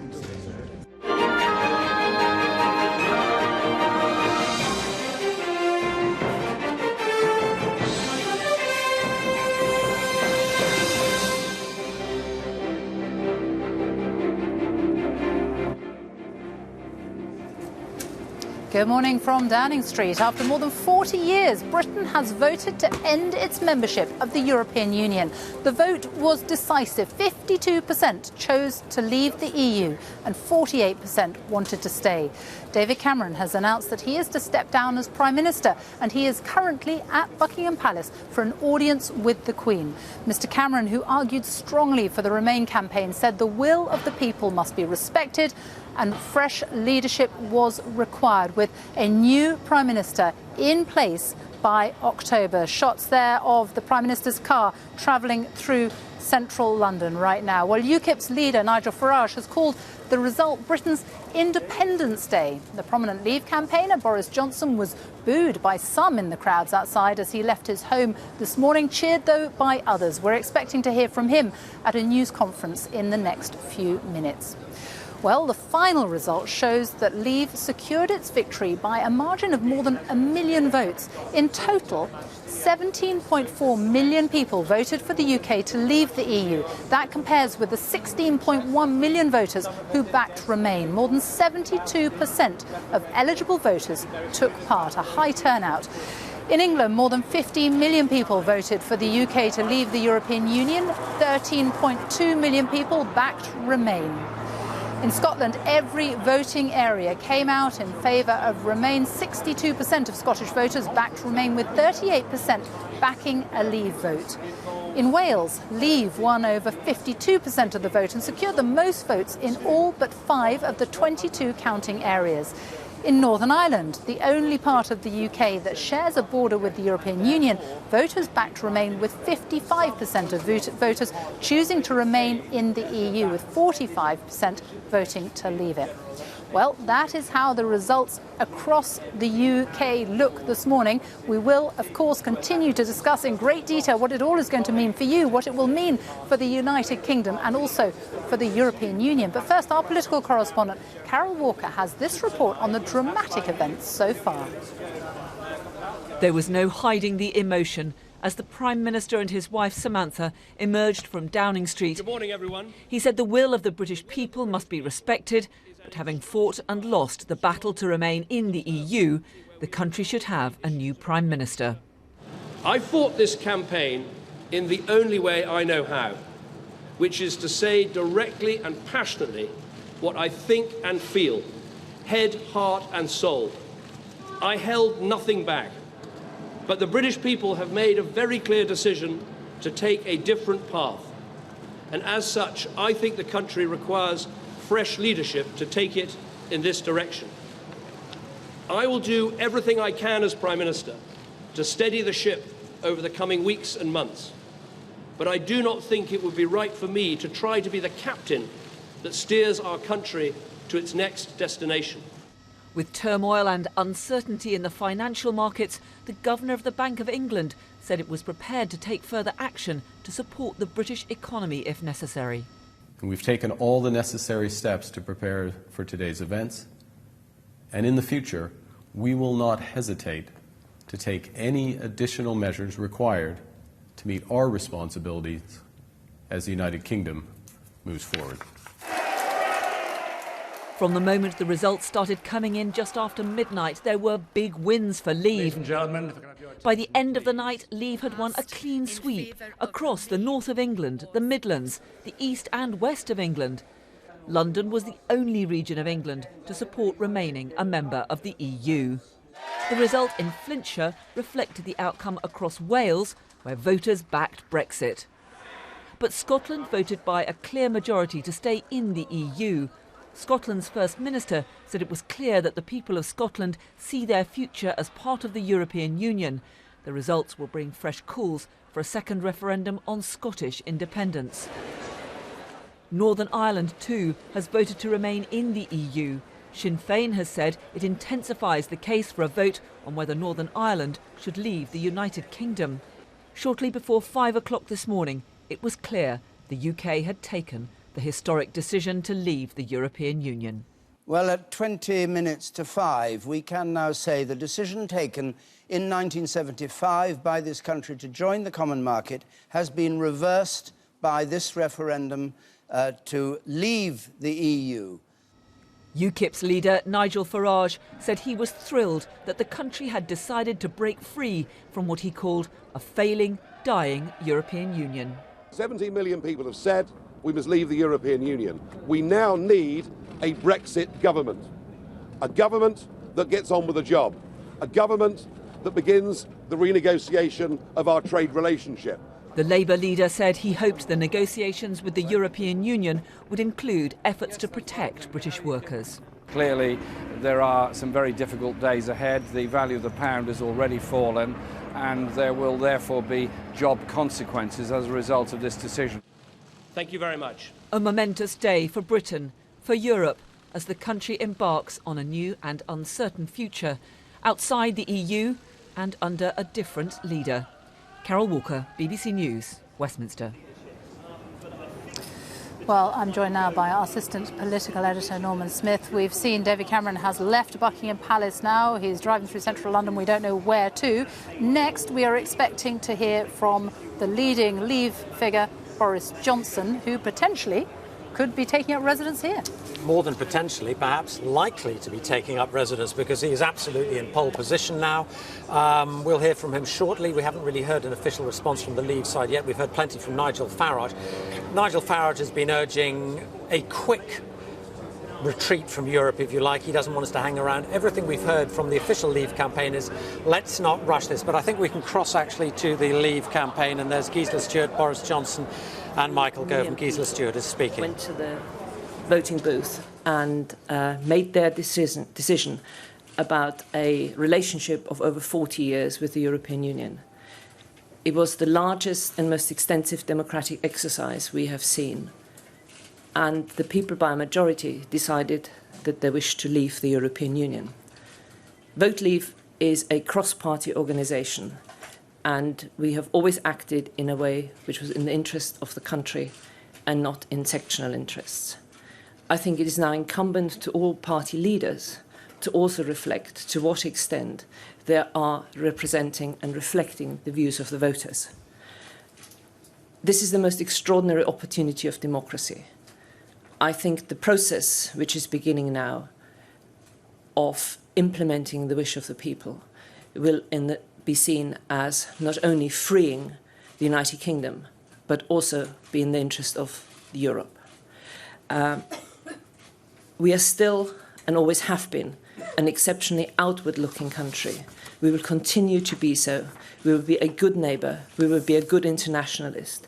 But we will have taken back control of our democratic institutions.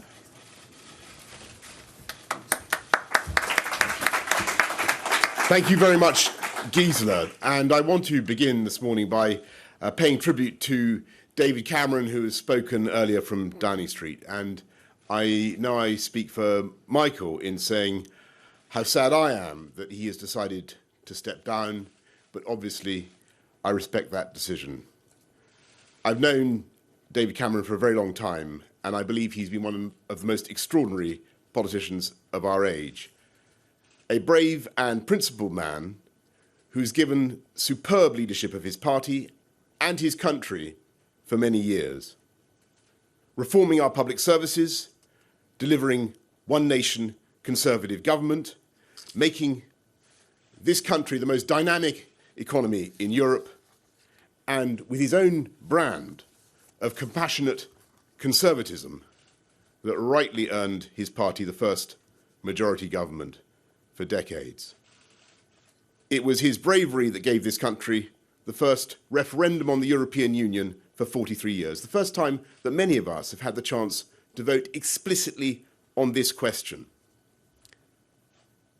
Today, I think all of us politicians should thank the British people, because in a way they have been doing our job for us. They hire us to deal with the hard questions, and this year we gave them one of the biggest and toughest questions of all. Some people are now saying that was wrong and that the people should never have been asked in this way. I disagree. I believe it was entirely right and inevitable, and indeed that there is no way of dealing with a decision on this scale except by putting it to the people. Because in the end, this question is about the people. It's about the right of the people of this country to settle their own destiny. It's about the very principles of our democracy, the rights of all of us to elect and remove the people who make the key decisions in their lives. And I think that the electorate have searched in their hearts and answered as honestly as they can, and as Gisela says, in a poll on a scale the like of which we have never seen before in this country, they have decided that it is time to vote to take back control. From a European Union that has become too remote, too opaque, and not accountable enough to the people it is meant to serve. In voting to leave the EU, it is vital to stress that there is now no need for haste, and indeed, as the Prime Minister has just said, nothing will change over the short term, except that work will have to begin on how to give effect to the will of the people and to extricate this country from the supranational system. And as the Prime Minister has rightly said, there is no need to invoke Article 50. And to those who may be anxious, whether at home or abroad, this does not mean that the United Kingdom will be in any way less united, nor indeed does it mean that it will be any less European. And I want to speak to the millions of people, directly to the millions of people who did not vote for this outcome, especially young people, who may feel that this decision in some way involves pulling up a drawbridge or any kind of isolationism, because I think the very opposite is true. We cannot turn our backs on Europe. We are part of Europe. Our children and our grandchildren will continue to have a wonderful future as Europeans travelling to the continent, understanding the languages and cultures that make up our common European civilization, continuing to interact with the peoples of other countries in a way that is open and friendly and outward-looking. And I want to reassure everybody that, in my view, as a result of this, Britain will continue to be a great European power, leading discussions on foreign policy and defence and intelligence sharing and all the work that currently goes on to make our world safer. But there is simply no need in the 21st century to be part of a federal system of government based in Brussels that is imitated nowhere else on earth. It was a noble idea for its time. It is no longer right for this country. And it is the essence of our case that young people in this country can look forward to a more secure and more prosperous future if we take back the democratic control that is the foundation of our economic prosperity. I believe we now have a glorious opportunity. We can pass our laws and set our taxes entirely according to the needs of the UK economy.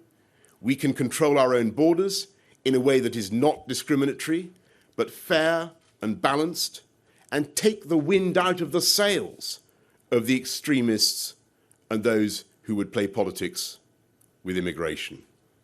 Above all, we can find our voice in the world again, a voice that is commensurate with the fifth biggest economy on earth. Powerful, liberal, humane, an extraordinary force for good in the world. And the most precious thing this country has given our continent is the idea of parliamentary democracy. This Thursday, yesterday, I believe the British people have spoken up for democracy in Britain and across Europe. And I think we can be very proud of the result. Thank you finally to everybody at Vote Leave for the extraordinary and positive campaign you have run. Thank you.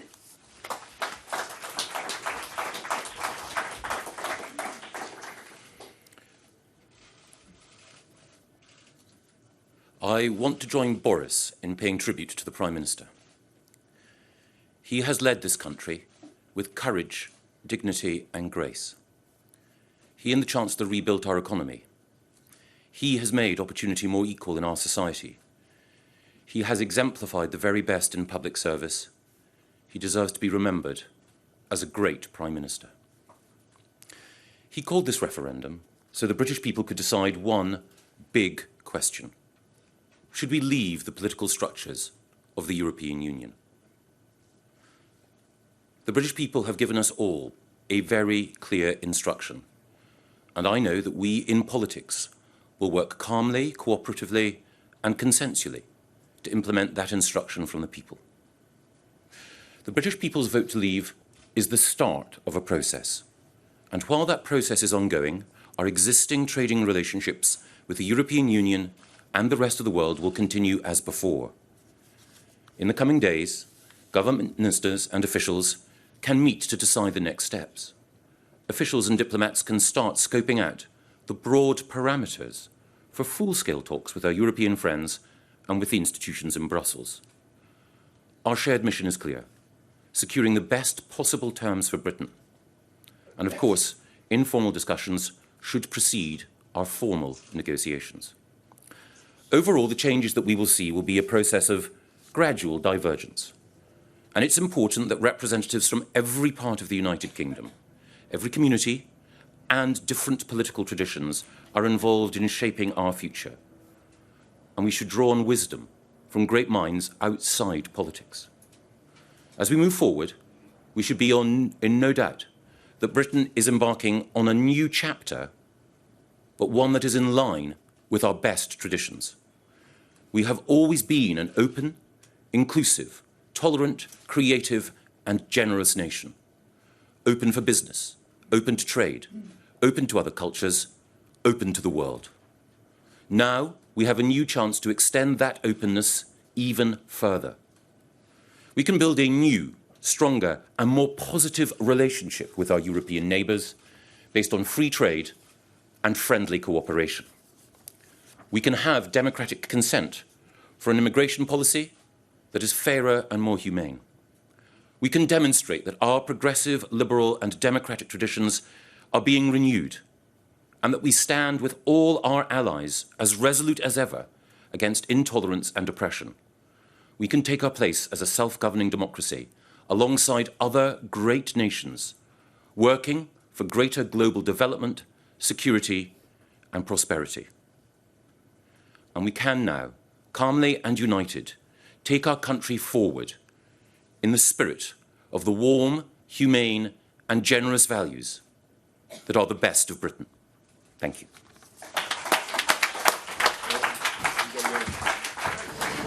Michael Gove, Boris Johnson and Gisela Stewart leaving the stage there in central London. Our assistant political editor, Norman Smith, is here with me now. I mean, calm, statesmanlike, measured, almost a sombre tone. What did you make of what they had to say? They know this has been a profoundly divisive contest. Indeed, you know, it split the country. And so the message was one of reassurance and binding together. I thought it interesting that Boris Johnson very deliberately went out of his way to appeal to young people.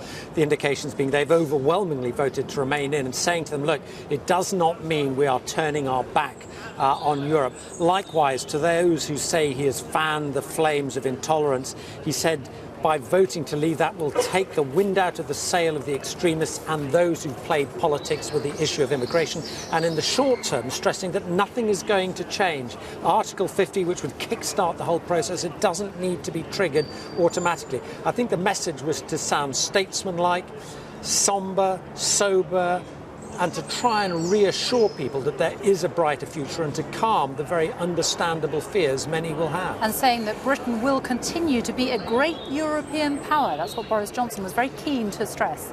I mean, he has always argued that we will have much more cordial relations with the rest of Europe when we feel more self-confident in ourselves, when we are less sort of the reluctant, embittered parts of the European Union. And I think he genuinely believes that we will reshape maybe the way the whole of Europe now operates. That is part of his overall pitch. Well, let's go now to Brussels, because the President of the European Commission, Jean-Claude Juncker, is speaking there right now.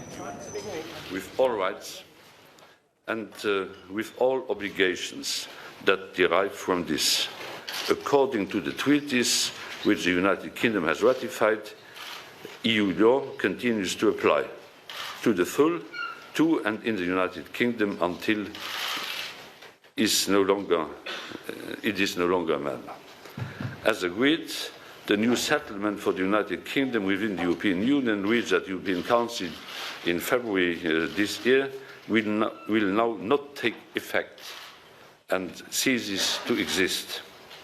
There will be no renegotiation. There will be no renegotiation. As regards the United Kingdom, we hope to have it as a close partner of the European Union in the future. We expect the United Kingdom to formulate its proposals in this respect. Any agreement which will be concluded with the UK as a third country will have to reflect the interests of both sides and be balanced in terms of rights and in terms of obligations. I will take 2 questions and a half. Thank you, Cécile. Ah, pardon. These are too much. Cécile.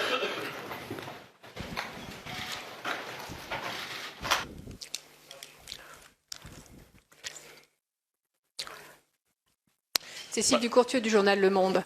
Qu'attendez-vous du moteur We'd refer to the Franco-German driving force within the European Union. What do you expect from that now over the next few days? President Juncker, well, it's called indeed the driving force, and I expect France and Germany to take a very clear position. OK, well, we're going to leave Jean-Claude Juncker there speaking in Brussels, because we're going to go straight to Scotland's First Minister, Nicola Sturgeon. Scotland, like London and Northern Ireland, voted overwhelmingly to remain in the European Union. We voted to protect our place in the world's biggest single market and the jobs and investment that depend on it. We voted to safeguard our freedom to travel, live, work and study in other European countries. And we voted to renew our reputation as an outward-looking, open and inclusive country. It is significant, in my view, that we did so after a campaign that was positive about the EU and about the benefits of migration. Indeed, I want to take the opportunity this morning to speak directly to citizens of other European countries living here in Scotland. You remain welcome here. Scotland is your home and your contribution is valued. Unfortunately, of course, yesterday's result in Scotland was not echoed across the whole of the United Kingdom. The UK-wide vote to leave the EU is one that I deeply regret. It remains my passionate belief that it is better for all parts of the UK to be members of the European Union. But the vote across England and Wales was a rejection of the EU, and it was a sign of divergence between Scotland and large parts of the rest of the UK and how we see our place in the world. But this vote wasn't just about the EU. It was also a clear expression of the disaffection with the political system that is felt in too many communities. Communities taken for granted by Labour for generations and punished with austerity cuts by the Tories for a financial crisis they didn't cause, used this referendum to make their voices heard. The Westminster establishment has some serious soul-searching to do, and I hope very much that it now does it. But as First Minister of Scotland, I have a duty to respond not just to the outcome across the UK, but also and in particular to the democratic decision taken by the people of Scotland. As things stand, Scotland faces the prospect of being taken out of the EU against our will. I regard that as democratically unacceptable. And of course, we face that prospect less than 2 years after being told that it was our own referendum on independence that would end our membership of the European Union and that only a rejection of independence could protect it. Indeed, for many people, the supposed guarantee of remaining in the EU was a driver in their decision to vote to stay within the UK. So there is no doubt that yesterday's result represents a significant and a material change of the circumstances in which Scotland voted against independence in 2014. My job now is to act responsibly and in the interests of all of Scotland, and that is what I intend to do. The Cabinet will meet tomorrow morning to discuss our next steps in more detail, but I want to set out now some immediate priorities. Firstly, we have an urgent job to do to provide as much reassurance and certainty as we can. I spoke a short while ago to the Governor of the Bank of England to discuss his plans to reassure the markets and restore financial stability. Starting this afternoon, ministers will be engaged in discussions with key stakeholders, particularly in the business community, to emphasise that as of now we are still firmly in the EU, trade and business should continue as normal, and we are determined that Scotland will continue now and in the future to be an attractive and a stable place to do business. Our Resilience Committee will meet later this afternoon to oversee these immediate actions. Secondly, I want to make it absolutely clear today that I intend to take all possible steps and explore all options to give effect to how people in Scotland voted. In other words, to secure our continuing place in the EU and in the single market in particular. To that end, I have made clear to the Prime Minister this morning that the Scottish Government must be fully and directly involved in any and all decisions about the next steps that the UK Government intends to take. We will also be seeking direct discussions with the EU institutions and its member states, including the earliest possible meeting with the President of the European Commission. I will also be communicating over this weekend with each EU member state to make clear that Scotland has voted to stay in the EU, and I intend to discuss all options for doing so. I should say that I've also spoken this morning with Mayor Sadiq Khan, and he is clear that he shares this objective for London, so there is clear common cause between us. The discussions that take place over the coming days and weeks will, of course, be led by government, but I will seek the support and ensure the involvement of the Scottish Parliament at every step of the way. I intend to speak to all party leaders later today and make a full statement to the Chamber on Tuesday. I will also make a further statement following tomorrow's meeting of the Scottish Cabinet. Lastly, let me address the issue of a second independence referendum. The manifesto that the SNP was elected on last month said this: the Scottish Parliament should have the right to hold another referendum if there is a significant and material change in the circumstances that prevailed in 2014, such as Scotland being taken out of the EU against our will. Scotland does now face that prospect. It is a significant and material change in circumstances, and it is therefore a statement of the obvious that the option of a second referendum must be on the table, and it is on the table. Clearly, though, there are many discussions to be had before final decisions can be taken. It would not be right to rush to judgment ahead of discussions on how Scotland's result will be responded to by the EU. However, when the Article 50 process is triggered in 3 months' time, the UK will be on a 2-year path to the EU exit door. If Parliament judges that a second referendum is the best or only way to protect our place in Europe, it must have the option to hold one within that timescale. That means we must act now to protect that position. I can therefore confirm today that in order to protect that position, we will begin to prepare the legislation that would be required to enable a new independence referendum to take place if and when Parliament so decides. To conclude, this is not a situation that I wanted Scotland or the UK to be in today. But my responsibility in a climate of uncertainty is to seek to lead us forward with purpose. I know that there is a lot of thinking and talking to be done in the period that lies ahead and before final decisions are taken. The issues that we face are complex. There are many people who voted against independence in 2014 who are today reassessing their decision. Indeed, a very large number of them have contacted me already. However, I know that they will not want me to simply assume their support or to hear me talk about the challenges we face as if they are straightforward. They will want me to be straight and honest with them. Now is the time for me as First Minister to do everything I can to bring people together in common cause and to seek to lead our country forward as one. The need to act decisively must be tempered with the need to build consensus, and it will be. That is my duty as First Minister. After a campaign that has been characterised in the rest of the UK by fear and hate, my priority in the days, weeks and months ahead will be to act at all times in the best interests of Scotland and in a way that unites, not divides us.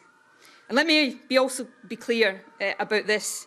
Whatever happens as a result of this outcome, England, Wales and Northern Ireland will always be Scotland's closest neighbours and our best friends. Nothing will ever change that. But I want to leave no one in any doubt about this. I am proud of Scotland and how we voted yesterday.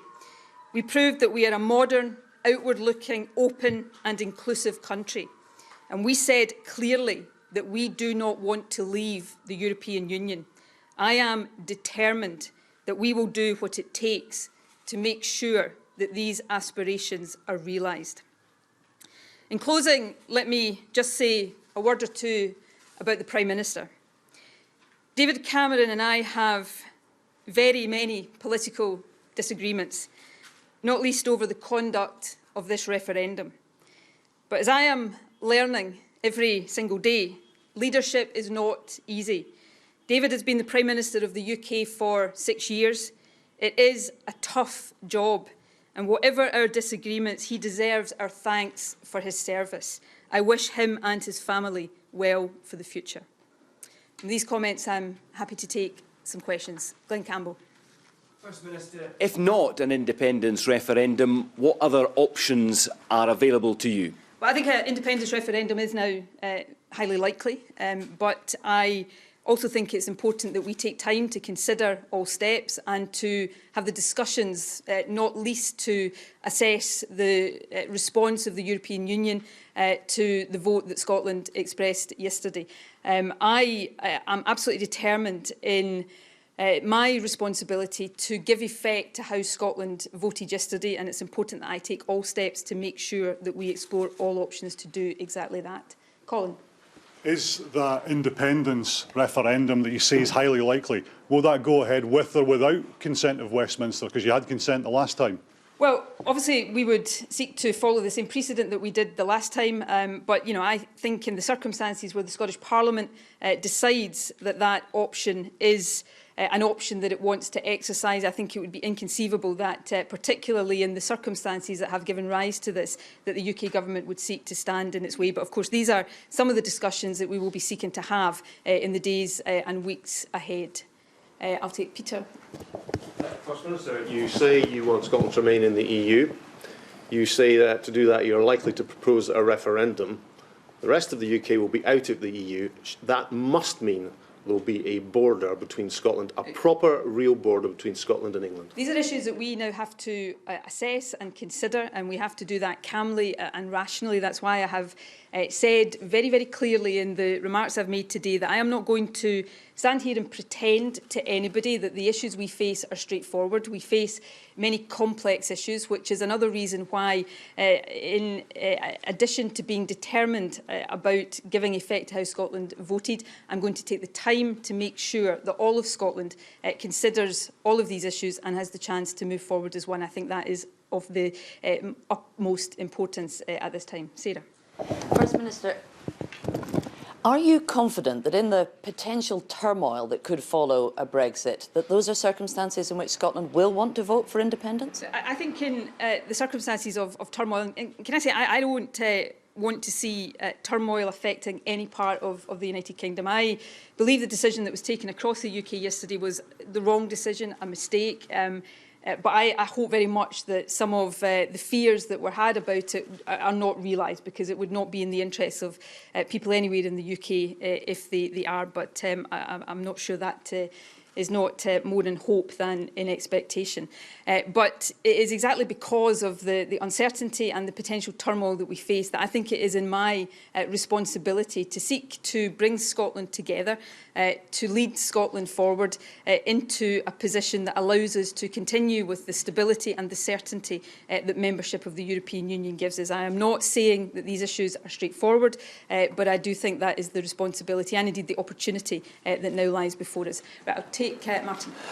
Presumably, you don't want to risk losing another referendum. You'll call it when the polls tell you you're almost certain to win it. What level of support do you need at the polls? My guiding principle in every decision I take over these next days, weeks and months will be what I judge to be in the best interest, not of the SNP or as me as First Minister, but what I judge to be in the best interest of Scotland. That is the responsibility I have, and that's how I will guide every decision I take. Right, I'll take one more question. You just said the vote shows that Scotland is forward-looking. Does it follow then that England and Wales are backward-looking? The decision that was taken in other parts of the UK is a decision that people took democratically after much consideration. It's a decision I deeply disagreed with, but I respect the decision that has been taken. But I said during the campaign that I believed it was important to protect our position in the European Union and in the wider world as an outward-looking, inclusive country. I think that's what Scotland voted for yesterday, and that's the position I want to protect. I'll take one more question.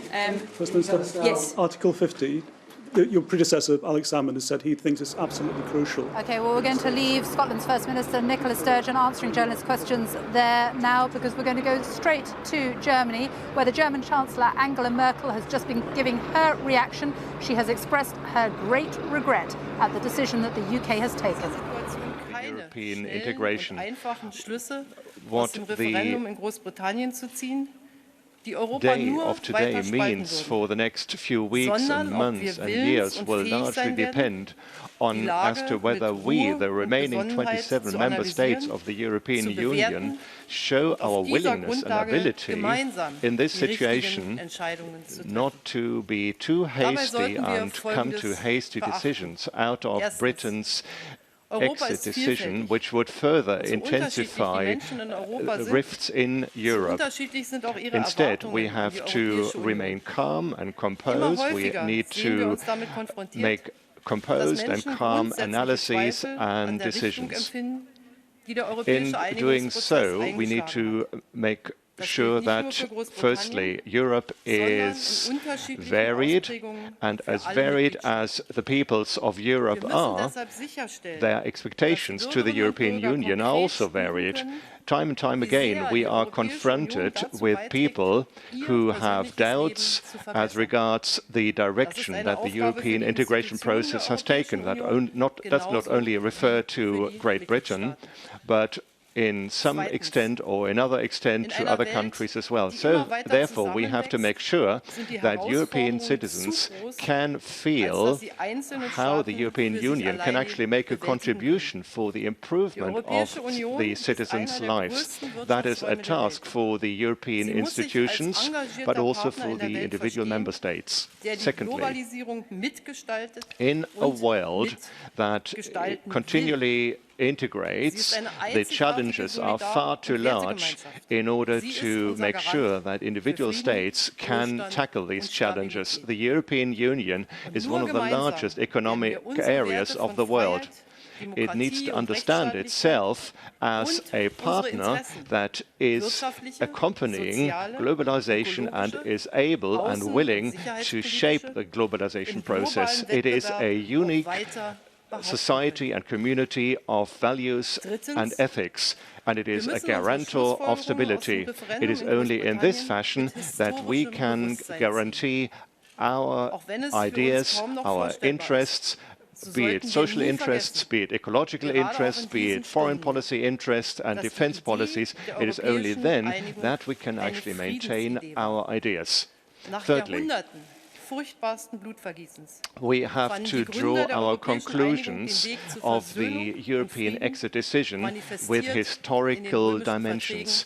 It may be hard to imagine, but we should never forget, especially in these days and hours, that the idea of the European unity is the idea of European peace. After centuries of terrible bloodshed, the founding fathers of the European Union found a path which they enshrined these ideas in the Roman treaties nearly 60 years ago. This is and will remain in the future something which is not to be taken for granted. We all see that this world is a world in turmoil. In Europe, we still feel the effects of riots, of unrest and of wars. Wars that have cost the lives of so many people and wars that have evicted so many people from their countries. Germany has a specific interest and also a specific responsibility for the European integration to succeed. Hence, I invited the French President François Hollande and Donald Tusk and the Italian Prime Minister Mr. Renzi to come to Berlin for talks. On Wednesday next week, we are going to increase the circle in order to make our discussions more profound in Brussels. For a member to leave the European Union, we have a clearly designed process. This process envisages many-year negotiations that are to deal with the various aspects of Great Britain leaving the European Union. While the negotiations take place, Great Britain remains a member of the European Union. All rights and all obligations that are a result of the membership will still be in effect until the membership is totally removed. That remains in place for all parties. Our objective should be to design our cooperation and our partnership with Britain as closely as possible. One of our main focus areas for the federal government will be the European citizens and their safety and their prosperity. Ladies and gentlemen, the European Union is strong enough in order to find the right answers to today. I will be active with the entire federal government. That was the German Chancellor, Angela Merkel, speaking there in Berlin. Greatly regrets, she says, the UK decision to leave the European Union. She has called for calm. She says it is important to stay calm and composed. Let's get some more reaction now from College Green. Andrew Neil is there. Thanks, sir. I'm joined by John Nicholson, SNP MP, and by Stanley Johnson, who is campaigning to remain, but is, among other things, the father of Boris Johnson. John Nicholson, Scotland voted to stay by a pretty big majority. England has voted to leave. The overwhelming votes mean that the UK will leave as a whole. What would be the argument against another referendum on independence? Well, I can't think of one off the top of my head. If you remember, during the independence referendum, and of course you do because you covered it closely, we were told repeatedly that if we voted for independence, we'd be out of the European Union, but that if we voted against independence, it would guarantee our membership. Now, that argument has collapsed with the vote yesterday, and we cannot, it seems to me, be dragged out of the European Union against our will. So there will be another Scottish referendum, in your view? I think it's highly likely, yes. Highly likely? I think it's highly likely. Why not certain? Well, I think, clearly we've got to react calmly to this. We've got to talk to the other political leaders in Scotland. It would be ideal if we could move forward with a degree of consensus. Because the Better Together leaders, the Labour and Conservative and Lib Dem leaders, all promised us this wouldn't happen. So I'm quite interested in hearing what they have to say this afternoon, because clearly they misled the Scottish people because they believed that we would stay in the European Union. What's their reaction to this? Well, we'll try and find out as the day goes on. Stanley Johnson, didn't you call for independence for London? Well, that was a bit of a joke. A bit of a joke, something like that. No, my line was to fight for environmental features, to feature in the referendum. We didn't succeed, but I'm particularly wearing this now because I was wearing it all last night. We believe that we've jolly well got to make sure that in whatever follows, we do preserve the vital environmental gains which we've had from 40 years of being in Europe, and we look to the future as well. I mean, that's the point. I mean, yes. I mean, but apart from that, I think it's a day which we recognise. It's a day when the country has voted. Country has voted. You lost. We lost, but I rejoice. We had a fantastic exercise of democracy. We had, 32 million people. You rejoice? Of course I rejoice. What would you be doing if you'd won? Well, I'd be climbing up to the top of the tower. Is your son going to be the next Prime Minister of this country? Do you know something? He's going to, I hope, put his name forward as one of the possible candidates, but he would need to be selected by the MPs. That's the way it goes. Tory MPs, by the way, I think. That's how it goes. He'd have to. I think he'd stand a chance of making the shortlist. That's what I think. If he delivered 17 million votes, for Leave, he ought to get. Have a chance to be one of the two names on the shortlist. Well, he's very popular in the Tory party in the country.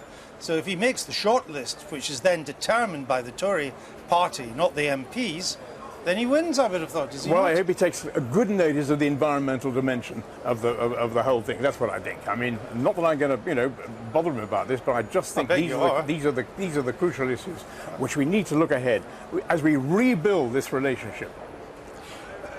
John Nicholson, I take the point about Scotland and England voting to go different ways, and therefore the case for a second referendum. Are you sure you would win a second referendum? I mean, for example, if we're talking of a situation where an independent Scotland is a member of the EU and the rest of the UK, or particularly England, is not, you'd almost certainly have to take the euro, because you would not be allowed to be part of the London-based monetary union. That's certainly one possibility. A separate Scottish currency pegged to the pound or pegged to the euro is another possibility. On the question of whether or not we would win, my constituency, East Bartonshire, as you know, voted very heavily for the European Union last night. It was the third largest in the country. It also voted quite heavily against independence. So let me tell you my personal experience going around the doors. When I go around the doors campaigning and talk to people who voted against independence, I quite often hear people telling me that were the UK to vote against the European Union, they would change their views on independence. We're talking about businessmen, for example. I understand that. We're really going to... You're not going to have this referendum until probably towards the end of the decade. That seemed to be the implication while the Article 50 is being triggered. So before 2020. But it could be a condition of membership that you would have to accept the euro. 90% of Scottish exports come to England. You'd be trading in there in a foreign currency. You'd have currency risk. Oil prices may not have recovered. There may well be a border between Carlisle and Berwick. It may not be as easy an argument as you think it is this morning. Well, I haven't said I think it's an easy argument. These are political battles that we still have to face. I just get a sense, my instinct is that people are waking up this morning and being astonished at the result, because I think in Scotland people didn't focus on how English voters were likely to behave in this referendum, and I think a lot of Scottish voters are going to be very surprised at this result. Stanley Johnson, has your son taken us out of one union and then to lead to the destruction of another union known as the United Kingdom? Hey, let's take one step at a time. I just listened to his press conference. I thought that was a statesman-like press conference, and the statement he made I thought was full of wisdom and maturity. What's the answer to my question? The answer is, I do not for one moment imagine, I say this with great respect to you, John, I do not for one moment imagine that we will move towards a referendum in Scotland which comes to a yes vote. Really? Because I see the resurgence of the Tory party in Scotland combined with the low oil price as being something which means you are simply not going to get that vote in Scotland. We better leave it there. It's an argument for another day, and that other day will be coming, I suspect. Thank you. We'll leave it there. Let's go back to Sophie in Downing Street. Andrew, thank you very much. Well, of course, the decision that was taken by the British people yesterday has all kinds of implications and all kinds of questions about what happens next. Our legal affairs correspondent, Clive Coleman, is with me. Talk us through the very simple, practical steps that will happen over the next few months. Absolutely. Well, it all comes under Article 50 of the Treaty on European Union. Now, that's pretty new. It only came into force under the Lisbon Treaty. It's only been around since December 2009. And there is no route map. It doesn't set down a strict timetable or a series of things that have to happen. What has to happen is that the British government has to inform the President of the European Council that we intend to leave. Once that is done, the clock starts ticking. Now, within that period, and it ticks for 2 years, and at the end of that 2-year period, we are out. We are no longer a member of the EU, unless that period is extended, and that has to be extended by agreement. So within that period, an agreement can be done in a number of ways, Sophie. Either it can be done between the UK and the EU as a whole, which seems likely, but it is possible that you can have what's known as a mixed agreement. If individual member states face specific budgetary implications, then you can have a deal between the UK on the one hand and the EU and individual member states on the other. Now that, if it did happen, could prolong this process beyond the 2 years. The other option, of course, is that there is no agreement, and after 2 years we simply leave the EU. We become like any third-party state negotiating with the EU. One important thing I think to mention is that this negotiation, this agreement that we're hoping to conclude within 2 years, is the basic divorce settlement, if I can put it in that way. It doesn't necessarily mean that the trade deal will be done and dusted within that period. It might be, but trade deals are notoriously lengthy and difficult things to conclude. Sometimes they take a decade, sometimes 2 decades. So there's no guarantee that by the end of that 2-year period we'll have a deal on trade, we'll have a deal on the free movement of goods. The deal is going to be the basic divorce settlement. It may include those things, it may not. OK, thank you very much, Clive. We're going to go now to Brussels because Europe, of course, has been reacting with shock to the vote to leave. Matthew Amroliwala is in Brussels for us now. Matthew. Sophie, thanks very much. Very interesting listening to what Clive was just saying there about Article 50. Let me tell you, in the last few minutes, Commission President Jean-Claude Juncker has been talking. He said he regretted the decision but respected it, but then went on to say any delay would unnecessarily prolong uncertainty. We have the rules to deal with this in an orderly way. Let's speak to two MEPs who are here with me, Philippe Lambert and Beatrix von Storck. Thanks, both of you, for joining us here. Philippe, you, first of all, your reaction. Well, it's a big disappointment. I'd still hoped that reason would prevail and that the UK would remain part of the European Union. Now I respect the will of a majority of British citizens. I think that this should really be a wake-up call to European decision makers on the continent as well, because let's face it, Euroscepticism is not something specific to the United Kingdom. And if an increasing number of our citizens grow disenfranchised with the European project, that means that something is wrong. Before we came on, you were saying there's anger as well, and in your view, anger aimed at David Cameron. Absolutely, absolutely. I think he behaved totally irresponsibly, and now, after creating this mess, leaving it to others to clean it up is utterly irresponsible. I do not believe that this was the traditional British leadership. We've seen British leaders of another quality in the past, and I would aspire to see others. I won't miss him. Beatrix, you said an interesting thing, which was, as a German, you would have voted Remain. If you were British, you would have voted Leave. Just explain that conundrum. Yeah, because on the German taxpayers' point of view, we are losing the second biggest net payer. So I guess that it's probably not Greece or Italy to pay then what is lacking. But I think it might be a sad day for the European Union and its institutions, but it's a good day for Europe. Europe is based on sovereign democracies and sovereign states, and the people make clear that they don't want to have the ever closer union. This political concept has failed. People do not support it, and all the parties who are speaking out that way gaining ground. And I think this is good, and so I think this was a good day today.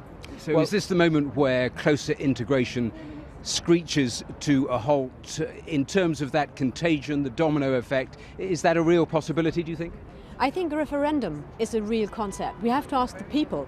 Why not ask the people in all the countries, do you support the idea of ever closer union? Every time when the people had the possibility to decide, that was in Netherlands, that was in Ireland, that was in France, people voted against. It's only the parliaments, it's only the elites who are voting and pushing forward the whole time, and we're losing the people, and the people want a referendum, and if they have the referendum, they take another direction. How tough, how long is it going to take to actually get a deal on free trade, on those issues that have dominated the campaign of sovereignty on immigration, do you think? Well, we don't know, of course, because we never had such a case. But what Ms. von Storch really doesn't get is that if you really want sovereignty, facing the migration challenges, the terrorism challenges, the climate change challenge, controlling the multinationals, she doesn't understand that actually to regain sovereignty, we have to pull it. That's the only way to be strong enough to mean something and to shape our future. No country in Europe is big enough on its own to really shape its future. It's only together we can do that. Just one sentence from both of you, briefly,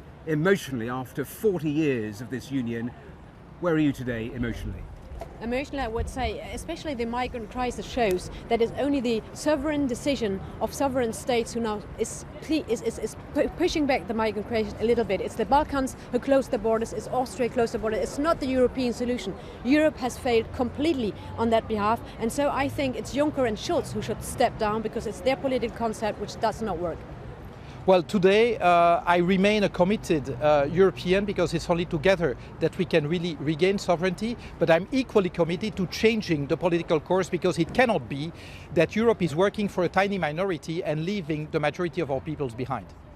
Do you have any idea, as we stand here now discussing this, just how it is likely to pan out in the weeks and months? When do you think the negotiations might start? Because very different noises coming from London to here in Brussels. Of course, Cameron is seeking again to buy time by his early retirement. I do not think that this is an excuse for not starting the negotiations right away, because they will be long. Article 50 straight away. Absolutely. I mean, we should have a demand, a request based on Article 50 at the Council later this week, and then, well, the process should start, because we know it's going to be long, but there's absolutely no reason, and certainly not internal Tory party politics, to delay the beginning of the negotiation. That would really be shameful on behalf of David Cameron. Beatrix, do you have any sort of idea in your head, a model of where Britain can actually end up in terms of a relationship with the EU now? We can see that Europe consists of more than 50 countries, and 28 and now 27. members of the European Union, or will be. So we can see that there are several countries who do very well without being members of the European Union. So look at Norway or Swiss or other countries. They do very well. They didn't even enter the European Union, and I don't have the feeling that they are bad off. So it is possible to survive within Europe without being member of the European Union, and one can have trade even with countries without the euro. So that functions. There we have to leave it. Beatrix, Philippe, thanks to both of you. We will have plenty more coverage from here, from Westminster. Do stay with us here on BBC News.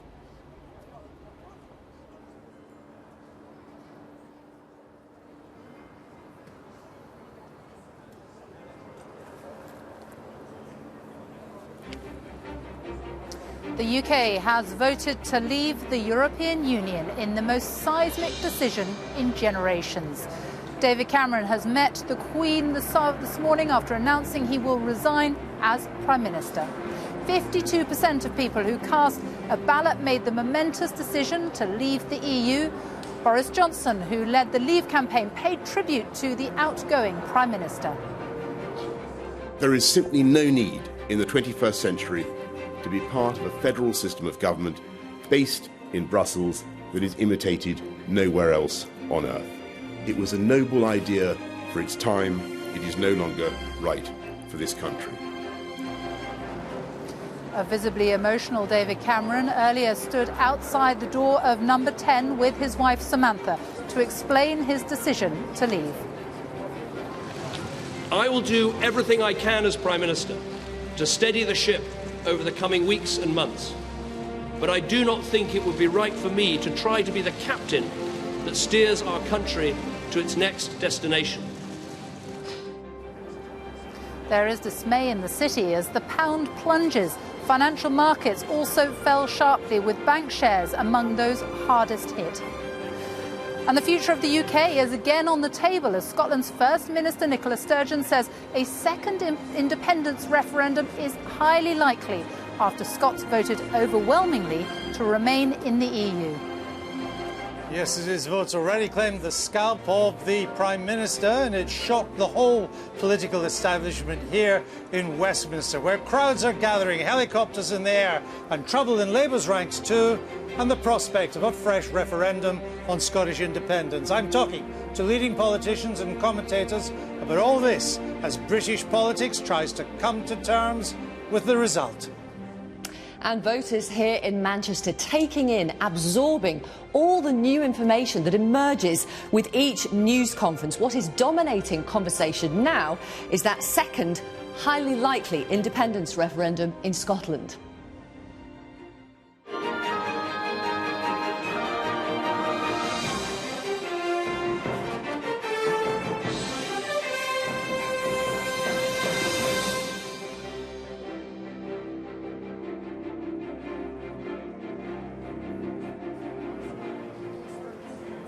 Good afternoon from Downing Street. After more than 40 years, Britain has voted to end its membership of the European Union. The vote was decisive. 52% chose to leave the EU, 48% wanted to stay. David Cameron has met the Queen at Buckingham Palace to formally tell her of his intention to resign as Prime Minister. In the past hour, we've heard from Boris Johnson, Jean-Claude Juncker, Nicola Sturgeon and Angela Merkel, amongst many other world leaders. And we'll have all the latest developments on that in a moment. First, though, let's take a closer look at the final result, which shows that Leave secured its victory by a margin of more than 1 million votes. In total, 17.4 million people voted for the UK to leave the EU. That compares with the 16.1 million voters who backed Remain. More than 72% of eligible voters took part, a high turnout. In England, more than 15 million people voted for the UK to leave the European Union. 13.2 million people backed Remain. In Scotland, every voting area came out in favour of Remain. 62% of Scottish voters backed Remain, with 38% backing a Leave vote. In Wales, Leave won over 52% of the vote and secured the most votes in all but 5 of the 22 counting areas. In Northern Ireland, which shares a land border with the European Union, voters backed Remain, with 55% of voters choosing to remain in the EU, 45% voting to leave it. While speaking here outside number 10 at about 8:15 this morning, the Prime Minister said that he would steady the ship over the coming months, but that fresh leadership was required. I think the country requires fresh leadership to take it in this direction. I will do everything I can as Prime Minister to steady the ship over the coming weeks and months.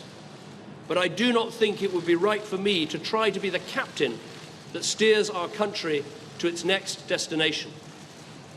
This is not a decision I've taken lightly, but I do believe it's in the national interest to have a period of stability and then the new leadership required.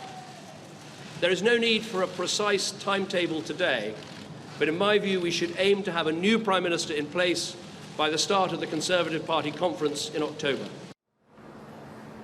Well, one of the politicians who led the campaign to leave, the former Mayor of London, Boris Johnson, has paid tribute to the Prime Minister as one of the most extraordinary politicians of our age.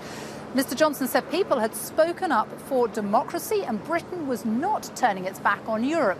Boris Johnson said the UK now had an opportunity to find its voice in the world again. I believe we now have a glorious opportunity. We can pass our laws and set our taxes entirely according to the needs of the UK economy. We can control our own borders in a way that is not discriminatory, but fair and balanced, and take the wind out of the sails of the extremists and those who would play politics with immigration. And as we've been hearing, the voting patterns have highlighted sharp divisions across the United Kingdom. More than 62% of people in Scotland voted to stay in the EU, raising the prospect of Scotland being taken out of the EU against its will. The First Minister of Scotland, Nicola Sturgeon, has told a news conference a short time ago that it was a statement of the obvious that the option of a second referendum was now on the table. When the Article 50 process is triggered in 3 months' time, the UK will be on a 2-year path to the EU exit door. If Parliament judges that a second referendum is the best or only way to protect our place in Europe, it must have the option to hold one within that timescale. That means we must act now to protect that position. I can therefore confirm today that in order to protect that position, we will begin to prepare the legislation that would be required to enable a new independence referendum to take place if and when Parliament so decides.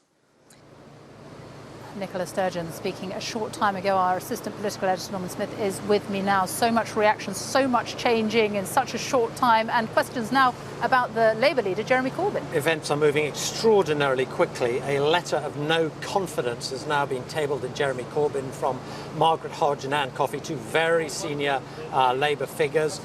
That has been sent to the chairman of the Parliamentary Labour Party, a man called John Pryor. He will consider it. That should then be put to a meeting of the Parliamentary Labour Party for discussion on Monday. If it is accepted, it is quite possible a ballot will begin on whether there should be a challenge to Jeremy Corbyn on Tuesday. So in other words, Mr Cameron obviously has gone this morning. We have the prospect of a second independence referendum, with Nicola Sturgeon clearly indicating that is her one option that is on the table. And now we also have a question mark about whether Jeremy Corbyn will remain as Labour leader. In other words, this whole referendum has pretty much thrown the whole political jigsaw up in the table, and who knows how it's going to end. Seismic is the word we keep hearing over and over again. However you voted, we haven't seen anything like this for generations. But you know, the funny thing about it all is what happens here is the least important part of the whole story. I mean, on any other day, month, year, a Prime Minister resigning, a Labour leader facing a challenge, a possible second independence referendum, that would be massive. They are all big, but they pale in comparison to the enormity of the historic decision we as a nation have now taken. We have basically decided to move away from a settled 40-year period of history when we were part of the common market, the European Union. It is one of those benchmark moments in our island story when we have very consciously decided to take another step in another direction. That is a massive, massive story. It's very difficult, really. Certainly in my lifetime, I can't think of as big a moment. It's one of those profound, life-changing, historic turning point decisions, which actually, despite all the things that are going on today, totally overshadows all of that. The only other thing to say is the pace at which everything is now moving. The leadership contest for Jeremy Corbyn may well begin next week. The leadership contest for David Cameron, I suspect, is pretty much already underway in the privacy of the rooms of key players in the Tory party who will now be considering their options and whether they should stand or whether they should not stand. We will have to move pretty quickly in terms, I would think, of a different sort of shadow cabinet as well. But briefly, we awoke this morning a divided nation. Yes, that is, I suppose, what was most striking about the press conference by the Brexiteers, Boris Johnson and Michael Gove. There was no crowing, there was no jubilation, there was no going, yeah, we've won. It was sombre, it was sober, because they know there are many, many people, yes, some will be, cheered and delighted, others are anxious, are worried, are fretful, and I thought it particularly significant. Boris Johnson went out of his way to appeal to younger voters, saying, look, this doesn't mean we're less European, we're still part of the European continent. Our children and grandchildren, they will still be Europeans, and in many ways he thinks our relationship with Europe will be better. But their tone and the message, I think, underlines the fact they know that this referendum has exposed deep, deep divisions in this country, not just geographically, but also socially, culturally, and somehow that has to be put together again. Norman Smith, for now, thank you. So much reaction, politicians continuing to react, of course, this morning to what's been called an Independence Day by UKIP after Britain voted to leave the EU, and also reaction to the subsequent resignation of David Cameron. Andrew Neil is on College Green with plenty more reaction. Andrew. Thanks, Sophie. It's a bit of a circus down here, actually. There's people all over the place. There's some demonstrators have joined us. They're quite noisy as well. The world's media is here. It's not just the British press is here today. There are TV crews, broadcasters from all over the world, from Asia, Europe, United States and Australia and other parts of the Commonwealth too. And we also have Dan Hannan. He's a member of the European Parliament, a Tory. He was campaigning to leave. Damien Green, Tory MP. He was campaigning to remain. Chris Leslie, Labour MP, campaigning to remain as well. Dan Hannan, we've heard this morning from leading European figures, the Brussels Commission, the Parliament and so on, that they want to begin the renegotiations or the divorce proceedings right away. They don't want to delay. And yet it seems that it's the tactic of the British government to hold on for a while. Well, there are bound to be frayed tempers in the immediate aftermath, and it's important that there should be a cooling-off period before we begin talks. Obviously, there's going to be a change in personnel in the UK. When that process has been complete, we can then move towards a phased repatriation of power. I think it's very important to stress that quite a lot of what we're doing will remain in place. I mean, we have to recognise that Damien's side got 48% of the vote. An enormous number of people watching voted for the status quo. We can't pretend that didn't happen. 2 of the 4 constituent nations of the UK voted for the status quo. They have their voice that needs to be heeded. So, we don't have a mandate for anything precipitate or radical or unilateral. We will want to go ahead with the consent of our European allies and, wherever possible, carrying with us the majority of the British people, not just the 52% who voted to leave. So when these senior European figures say we don't want to wait, let's get on with the negotiations, uncertainty is in nobody's business, you think that we'll be able to talk them out of that? Well, it was very clear even before this referendum began that there was always a deal on offer for us of being in the market but outside political union. And this was even from the most hardline federalists. Jacques Delors called it privileged partnership. Guy Verhofstadt called it associate membership, and the idea was that we'd be part of the free movement of goods and services, but outside the political stuff, the citizenship and so on. Now, I'm in no doubt that that's still on offer.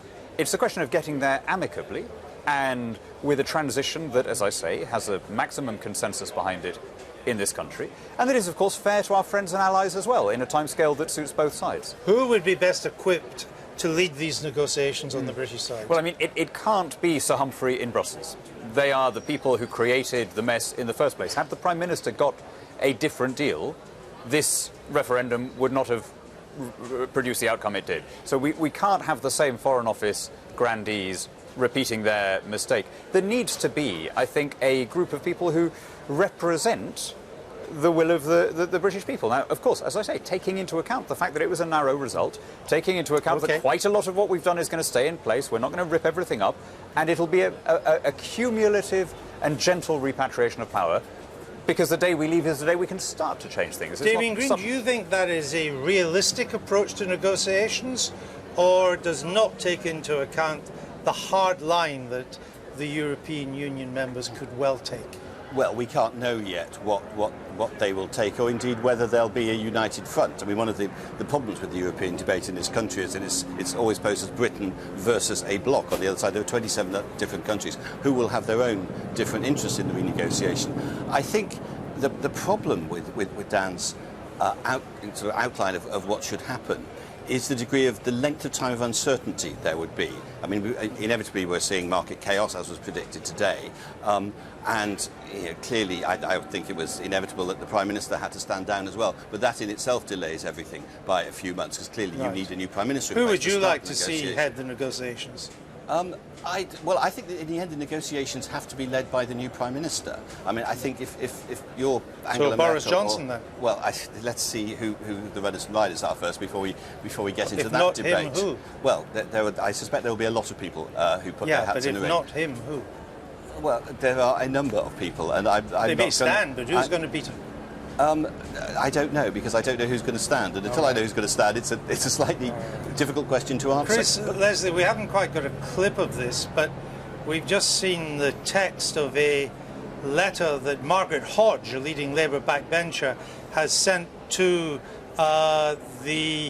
for consideration of the Parliamentary Labour Party at its next meeting, which I suspect will be Monday night, and it's submitting for urgent consideration that the Parliamentary Labour Party has no confidence in Jeremy Corbyn as leader of the Parliamentary Labour Party. The Prime Minister is going. Is Mr Corbyn's leadership in crisis? Well, I mean, obviously this is a pretty seismic event for the whole country, and I think obviously our first priority has to be to make sure that we respond to this challenge in the appropriate way. But there's certainly some issues from this for the Labour Party. I'm not actually surprised that colleagues from across the Parliamentary Labour Party are starting to think about that. It sounds to me like it's a motion for debate. We had one of these, I think, back in January or whenever, where MPs in the PLP vote on a particular question, like a motion you would have at an ordinary meeting. Would you vote for this motion? Well, it sounds like a standard no-confidence motion. Well, for me, there seem to be 2 or 3 key things that would mean I'd have to weigh them up. For a start, does Jeremy Corbyn manage to speak to our core support across the country? Did he mobilise that support in what the whole of the Labour Party conference, the PLP and others were saying should be vote in? I think there was a failure there. Has Jeremy got the ability to reach out, to build? If we're having an earlier general election, it could be within 4 months rather than 4 years. So these are serious times. I think there are worries about that. But for me, it's about having an opposition party that can speak to the concerns and the challenges that the public have been saying, whether that's about immigration or whatever those are. And, you know, it's no secret I didn't nominate or vote for Jeremy Corbyn. And so I would say today he does need to consider his position and think about whether he should do the honourable thing. Sounds like you're voting for this motion, yeah? Well, every MP is going to have to search their conscience about it. But yes or a no from you. I think I would need an awful lot of persuading to have a confidence in Jeremy's leadership to go into a general election. We'll leave it there, gentlemen. Thanks. Lots to get on with today. Let's go back to Sophie in Downing Street. Andrew, thank you very much. Well, one of the immediate concerns this morning was the city, the financial markets, how they would react. And they certainly did react, because as the result became clear, the pound plunged its biggest one-day drop for decades. The Governor of the Bank of England, Mark Carney, has sought to reassure financial markets, and he said that the bank was well prepared. Well, Ben Thompson is monitoring the markets in the city. What has been happening in the last hour or so? Are markets rallying? Yeah, Sophie, that's right. We often talk about roller coasters on the markets, but today that all too evident here, and I'll take you straight to the ball, because this is what happened to the pound, and you can see pretty evident overnight as news of that Leave victory started to filter through to the pound. You can see then over the course of the morning it managed to stabilise somewhat, winning back some of those losses, but you'll notice in the last few minutes as New York and as America wakes up to that news, that the UK is to leave the European Union, it's starting to lose ground once again. I just want to take you to what the equity markets are doing, and you can see across Europe, this is the picture. And what's interesting, the FTSE 100 currently down 4.5%, but it's over in mainland Europe, we're seeing bigger losses. Losses in Frankfurt and Paris. You can see the market there in Frankfurt down more than 7%, also in Paris as well, down 8.7%. So lots of concern, lots of volatility. Some of the biggest losers, we should say, on the London market, things like the airlines, house builders, retail stocks, all down pretty sharply as a result. So why? Well, let's speak to Alex Stewart, who is from Schroders. She's with me this morning. Alex, hello. Hi. Let's talk about this volatility, because we've seen a lot of it this morning. Yes. Is this just a knee-jerk reaction, or is it markets really starting to factor in a new reality, and a new reality for the City of London? Definitely. I mean, up until yesterday, there was a lot of confidence that it was going to be a Remain vote. The bookies were saying that it was something like an 80% chance. So clearly this has come as a bit of a shock to certain parts of the market, and now it's just a case of digesting it and trying to work out what it means. Have we swapped one set of uncertain issues for another? Because the City was looking towards today. We would have a vote in or out. We now know what that decision is, but it strikes me we've just got a whole lot more uncertainty to come. Well, we know we've got a leadership election coming up imminently, and then the negotiations start with the EU, and we've no idea what any kind of form of the agreement is going to take. So the uncertainty is going to be around for a while longer now. What does any of this matter to the average person? Because is this just bankers sat in their offices talking about a future, or is this real stuff that will affect all of us in our pockets? I mean, immediately you're not going to notice a difference other than maybe buying your holiday money in terms of obviously the impact on sterling. But, you know, things will continue as normal until there's a renegotiation. But yes, I mean, the value's been wiped off the equity market. It's going to be more difficult for companies to fund. But the Bank of England are standing ready to support the banking system, so there shouldn't be a problem there in terms of liquidity. But as I say, we all have to just take stock just now and try and work out what does this mean for economic growth, what does it mean for inflation, what does it mean for interest rates. Alex, for now, thanks very much indeed. Alex Stewart there at Schroders. So we're going to stay here all day, keep a very close eye on what happens, and crucially, we saw what happened in Asia, we've seen what's happening in Europe, we'll keep a close eye on that. But crucially, it's just turned 7:20 in New York. We'll get an indication about what markets there are thinking a little later. Back to you. Ben Thompson, we will be back with you for that. Thank you very much. Well, we have gathered a panel of voters, those who wanted to remain, those who wanted to leave. They're in Manchester with Victoria Derbyshire, and we join her now. Yes, and voters have been, it has to be said, really exercised about the possibility of a second independence referendum in Scotland. We are mostly here with voters from the northwest of England, it should be pointed out. Suzanne, you voted to leave. When you were watching Nicola Sturgeon hold her news conference, you were cross. Why? I was just really angry. I'm furious, to be perfectly frank with her, because they've already had their referendum in Scotland. They decided to stay as part of the UK. The UK's voted, and this is the decision. And what we need at this point is unity. We don't need Nicola Sturgeon trying to hijack the whole process so that she can become the independent leader of Scotland. Right, but it's all right for you to vote for Britain to leave Europe, but Scotland can't vote to leave the UK? I think at the moment they've had that referendum. They want to be part of the UK, and the UK has made that decision. I think in the future, if they want to change that, then that's something to think about in the future. But at the moment, we need stability, and she's completely wiping that away. Well, at the end of the day, the Scottish people have a democratic mandate. At the end of the day, the majority of Scots voted to remain in the European Union. Now, the fact that English and Welsh voters have dragged the Scottish people out of the European Union, it gives them that mandate. And I believe they should have the second referendum. Obviously, I want Scotland to stay as part of the UK, but the Scottish people must decide. Yeah. You got a vote last time. You voted for independence for Scotland, didn't you? I did. Part of the reason that I chose to vote for Scottish independence was on the basis that I suspected there would be an EU referendum, and that I suspected the rest of the UK would choose to leave the EU. Whilst I won't have a vote next time, I imagine that will be one of the major talking points for Scottish people to consider. All right, let me ask people who support Labour here. Two Labour MPs have tabled a motion of no confidence in Jeremy Corbyn, the Labour leader. What do you think, Stuart? I'm not surprised on one sense. I'm surprised on the timing of it and how quickly it's come about. But I think it was inevitable he would come under pressure to either resign or somebody would come forward and force that. But do you have confidence in your Labour leader? Not particularly at the moment, because he was very quiet throughout the campaign for whatever reason that he chose. Other Labour supporters? Yeah, I think it's a panicky reaction from the usual suspects, the Blairites, who've been looking for an opportunity at any time to put in a no-confidence motion. I think we've got to really wait and watch and do real introspection what went wrong before we start talking about no-confidence motion. Okay. It'll be hard to convince the base to go in a different direction when the clear majority of Labour members voted overwhelmingly for Jeremy Corbyn. Yes. And if Boris Johnson ends up being the next Conservative Prime Minister, would Jeremy Corbyn be the right man to go head-to-head to him in a general election? Boris is one of the most popular politicians in the country. I think any Labour MP will have a difficult job leading the party in a general election in that fight. And we will elect perhaps a buffoon as the Conservative Party leader and a Prime Minister. Well, as a Tory voter, obviously still sad about Mr Cameron. I'm not too sure that Boris is the presumptive new Prime Minister. There are very talented people within the Conservative Party. Okay. They will rally around proper, and maybe even a woman this time. All right, thank you for the moment. More later. Victoria, thank you very much. Scotland, Victoria talking there about Scotland at the beginning, and Scotland, as we know, voted overwhelmingly to stay in the European Union. Let's now give you a proper breakdown of how the entire United Kingdom voted yesterday. Christian Fraser has been looking through the numbers in detail.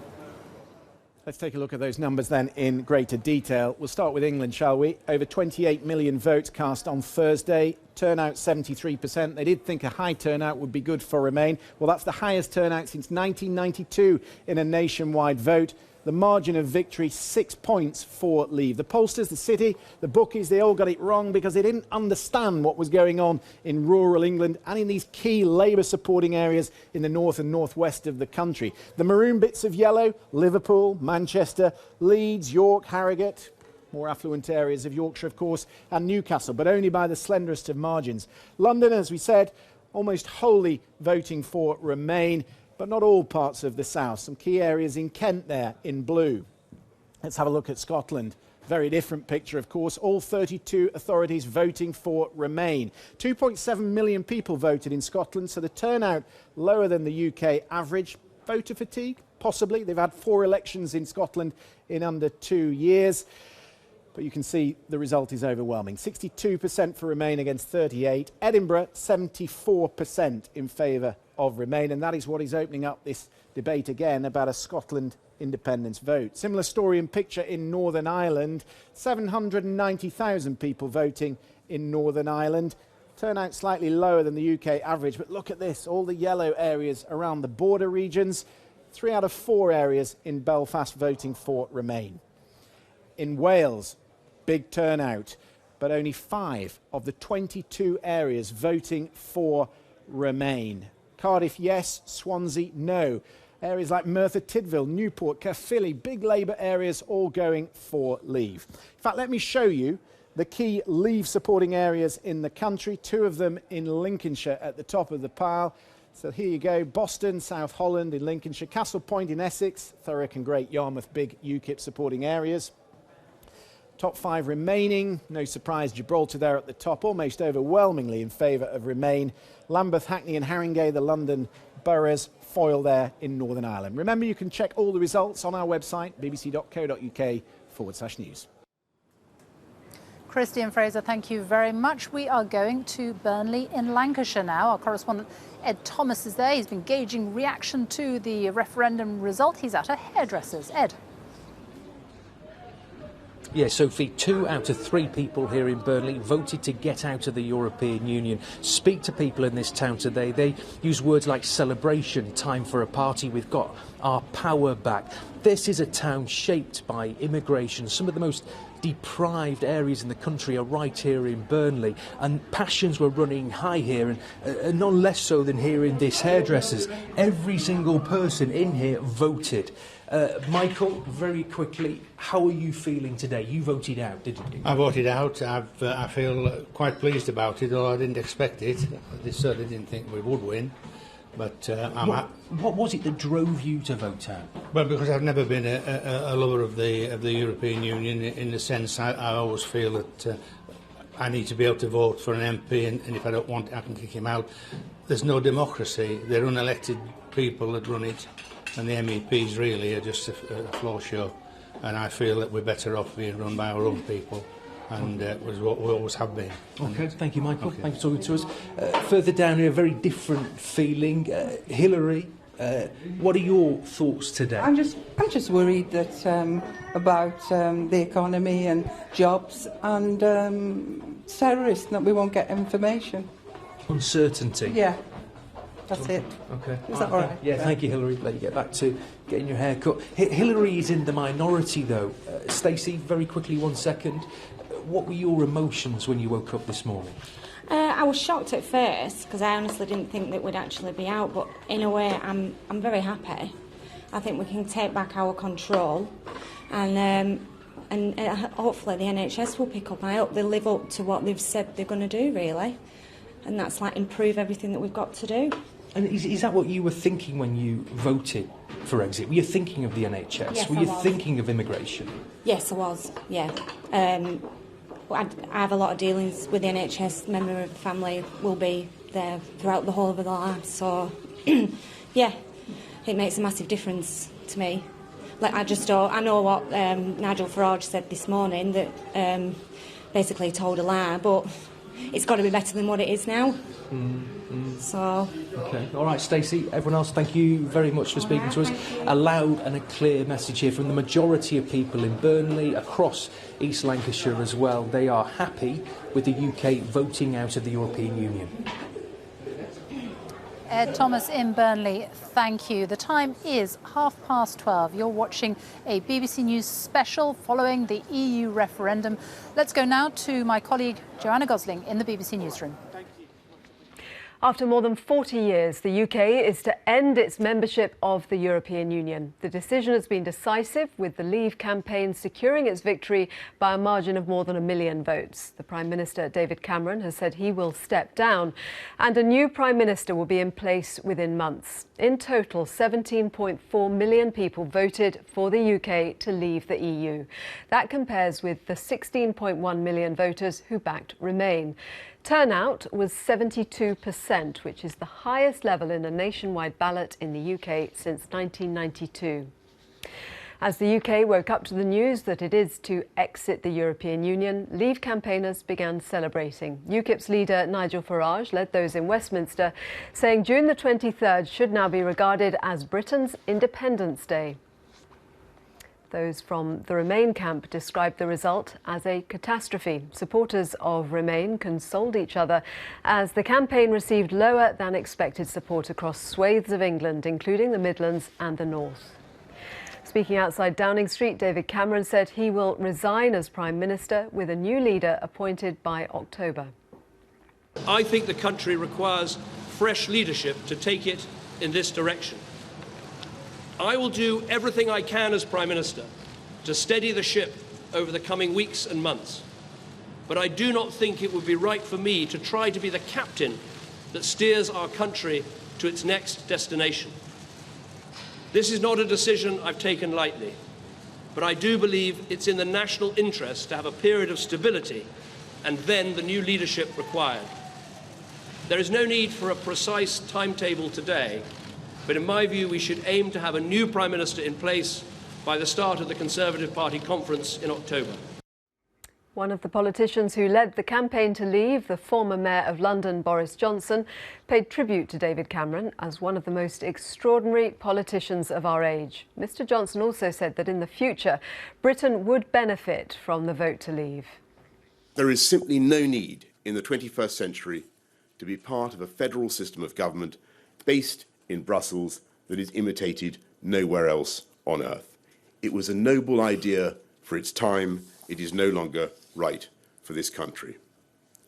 And it is the essence of our case that young people in this country can look forward to a more secure and more prosperous future if we take back the democratic control that is the foundation of our economic prosperity.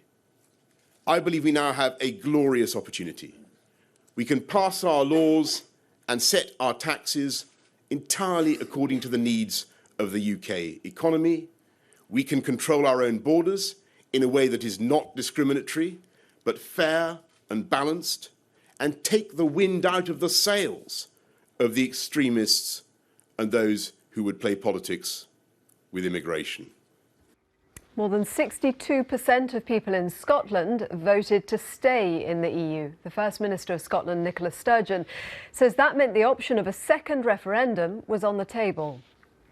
When the Article 50 process is triggered in 3 months' time, the UK will be on a 2-year path to the EU exit door.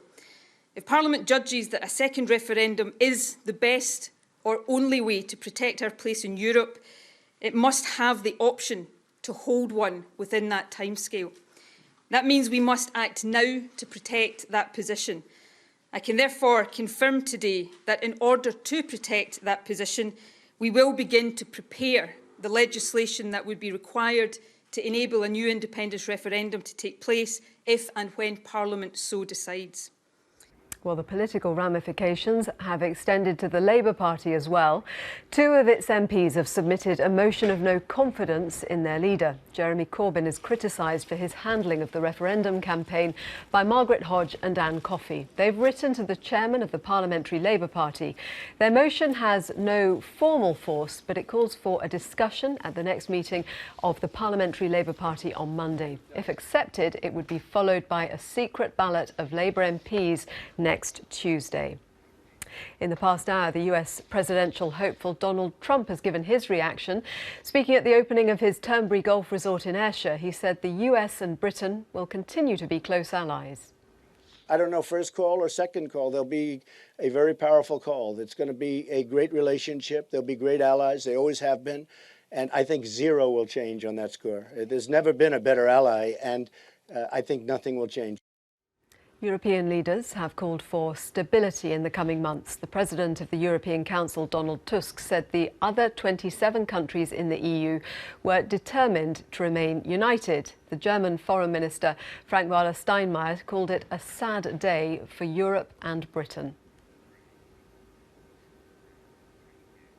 So what does happen next? Our diplomatic correspondent, James Landale, explores the options. For weeks they've been at it, in streets and studios up and down the land. But now the hurly-burly of the campaign's over, and we've voted for Brexit. So what happens now? Well, in practical terms, nothing. Britain is still a member of the European Union. David Cameron will still have to attend EU summits and will still have to follow EU rules.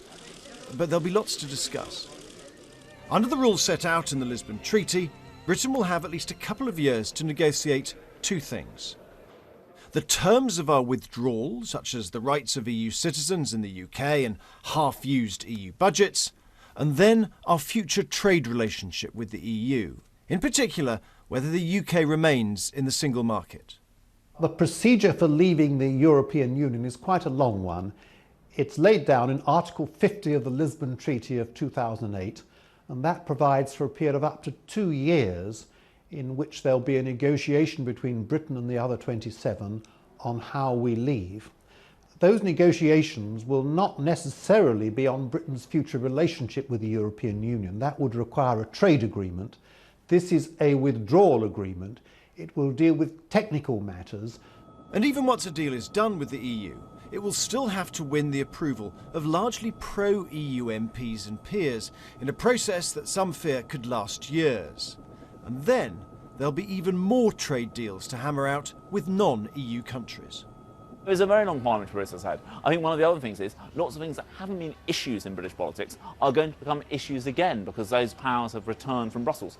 For example, we haven't really had discussions about trade deals in British politics. You know, is it in the interest of farmers for this deal to go ahead? In the meantime, EU leaders will gather in Brussels to discuss how they deal with Britain leaving and the price they demand in return. Will they want a quick divorce to minimise disruption, or a long and painful separation to deter others from going the same way? The key point is that this vote for Brexit is just the start of a process. People have voted to leave. It's now up to the politicians to work out what that means in practice, and that will take time, many hard battles, but the decisions they make will affect us all. James Landale, BBC News, Westminster. Well, let's go back to Andrew Neil now with reaction live at Westminster. Over to you, Andrew. Thank you. Here we are in the BBC platform in the heart of the media village, surrounded by the world's media across the road from the Houses of Parliament, crowds out on the streets, cameras everywhere, curious bystanders. We even had a little demonstration. We have for you Carolyn Fairbairn, head of the CBI, who campaigned very strongly to remain, and John Redwood, Conservative MP, who campaigned just as strongly to leave. Welcome to you both. British business, certainly your members, were by and large for remain. That's not going to happen. What does British business have to do now? So, I mean, this is a momentous day for the country, but it is also a momentous day for British business.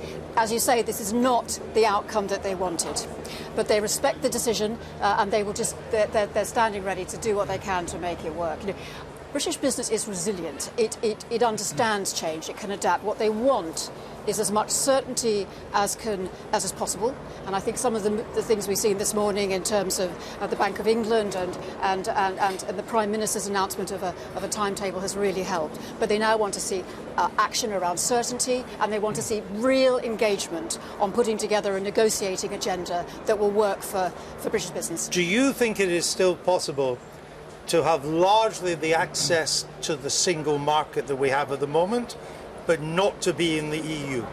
I think that is what we have to get.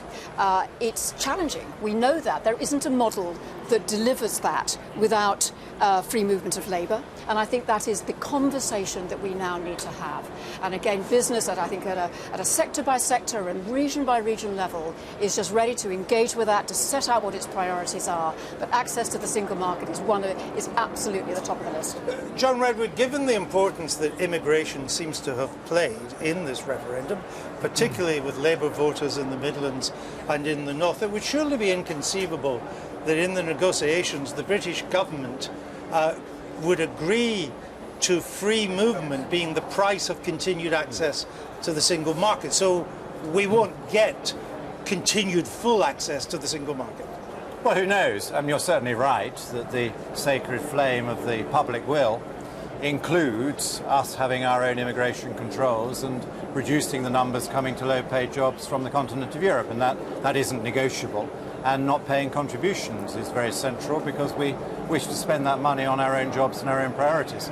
Apart from that, we're pretty flexible, and I entirely agree with the CBI that none of us wish to damage business. We wish to maintain as much access as possible. I think it should be possible to have more access than America or Japan has to the single market, but of course they have a lot of access anyway from outside. But we start from the position where we have the full European-style access, and unless somebody wants to change it, why can't it just continue? Carolyn Fairbairn said that business needs certainty.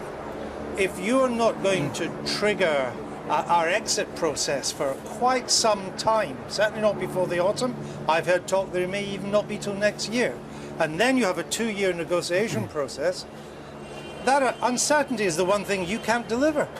Well, you can never get rid of all uncertainty. Business also thrives on uncertainty and manages change. And I know big businesses say they don't like uncertainty, but every day they have uncertainty. There's going to be a very important Spanish election in a few days' time. That creates a lot of uncertainty on the European continent. But what we want to do, and you know, we thought this through and done a lot of homework on it, is we wish to achieve the main changes we want by fairly early legislative change in the United Kingdom. And a lot of us don't think there's any need to trigger Article 50 any time at all. Any time? No. We would secure our own objectives in our United Kingdom way, and they'd be quite modest from the single market point of view, and sit down any time to discuss with our former European partners, but at a timetable and an agenda of mutual choice. Well, I wonder what the reaction of Europe or the EU will be to that. Bang goes your certainty. Well, I think business really needs to understand that. And as I say, we have welcomed this idea of there being a period where we can get ready, we can get our ducks in the row. So we don't trigger it right away. So I mean, we really welcome that. But I have to say, it is somewhat concerning to now hear all sorts of different possible mechanisms for leaving. And I think the sooner we can settle down and understand what the right mechanism for leaving is, the better. Well, we set this out very clearly. Okay, let me bring in Anna Super. She just joined us. We think it's smoother for business. She's the business minister. At least still is at the moment. Maybe until you get a new leader. Well, do you know something I don't know? No, you're getting a new leader, so there will probably be a reshuffle, and you maybe move to another job. How are you going to handle this? You're the business minister. Oh, I think this is a dreadful day. Two fronts, dreadful day for our economy. I think it's also a dreadful day for our country. Is it wise to say it's a dreadful day as a business minister? Yeah, but to talk it down? Notwithstanding that, I've already had a meeting with my boss, with Sajid Javid. He's already had the sorts of conversations you'd expect with trying to put some confidence back into the markets, to try to put some stability into things. We've heard from Mark Carney and so on and so forth. So, of course, you asked me about what sort of day it is. I am a very sad person. Today, it's one of the worst days of my life.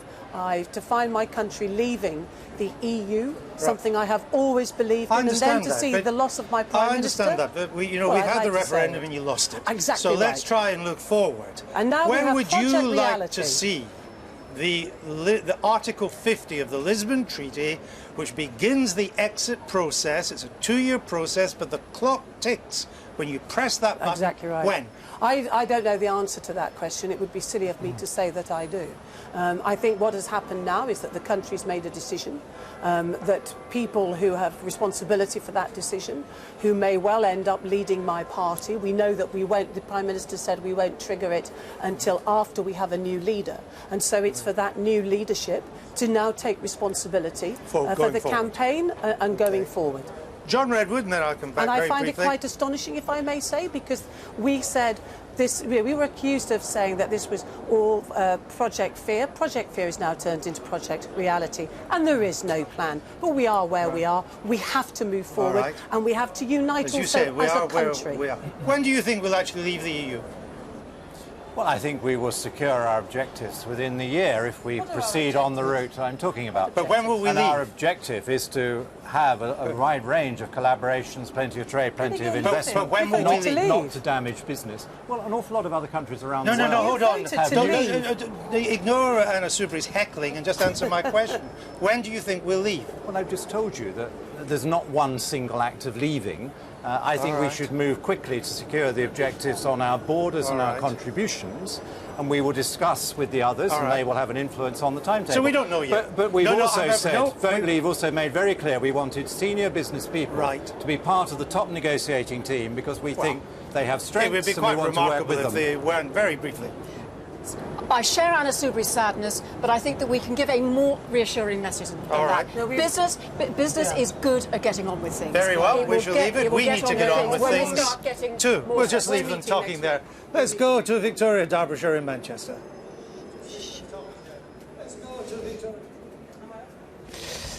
Voters from both Remain and Leave have spent the morning here together, and I think it's worth just pausing for a moment to reflect, to acknowledge what has happened in our country. I think there's lots of people who voted yesterday who are very scared, who are concerned for the future of their country. It's a historic day. It's also, possibly a great opportunity for the future for our country. And I think lots of our elected politicians now need to come together, need to put the country first against their personal self-interest. Okay. And that's the way forward. Who would agree with that? Yes, I think it's been a very, very divisive campaign in my view. It's high time we unite the country and try and sort of protect the jobs, protect the public services, particularly NHS. I think in my view, NHS is in huge threat from either financial consequences of this or the people working from the EU. Okay. We have one of the best things of this is there's been a huge turnout, and it's been a brilliant day for democracy. However, and look at the people together. We were all divided. If we can stand together, then the country has to stand together. But what we have to reflect on is the ethics, the morality that was behind the campaigns. That has to change. If we're going to work together on this island, we have to be united together, whatever race, immigration, refugees, whatever. I would take a different stance actually about this being a good day for democracy, and whilst so many people have voted, there have been so many people which have been deprived the right to vote, including EU citizens and actually 16, 17-year-olds, which are going to have to live with this decision the longest. Another reason is because British Britain will have to start a kind of a huge domestic integration to foster unity among all the between Northern Ireland, Scotland, and the rest of the other parts of the United Kingdom. So, which is a very huge and a very long process for integration. Are people genuinely worried about this, the division issue, the unity issue? Really? Yeah. The thing is, we have to look at who's being targeted. It's all well and good for people who want to leave saying, oh, we're not affected because you're not the one who's targeted. It's the immigrants, it's the refugees. Those people are deeply affected, and they're the ones who get disenfranchised. And they're the ones who will be pushed away out of democracy. And working class people as well. And working class. Yes, that's the most important. So what we need to do is we need to figure out a way that we can bridge it, because this doesn't just go away. OK, Naomi, what do you want to happen next? What do you think? I'm still in shock. I just think, like everyone else is sort of saying, I think we all need to sort of stand together now and try and sort out this mess. Hang on, why do you say it's a mess? Well, you look at what we've had announcements today, so obviously I'm devastated that we've left.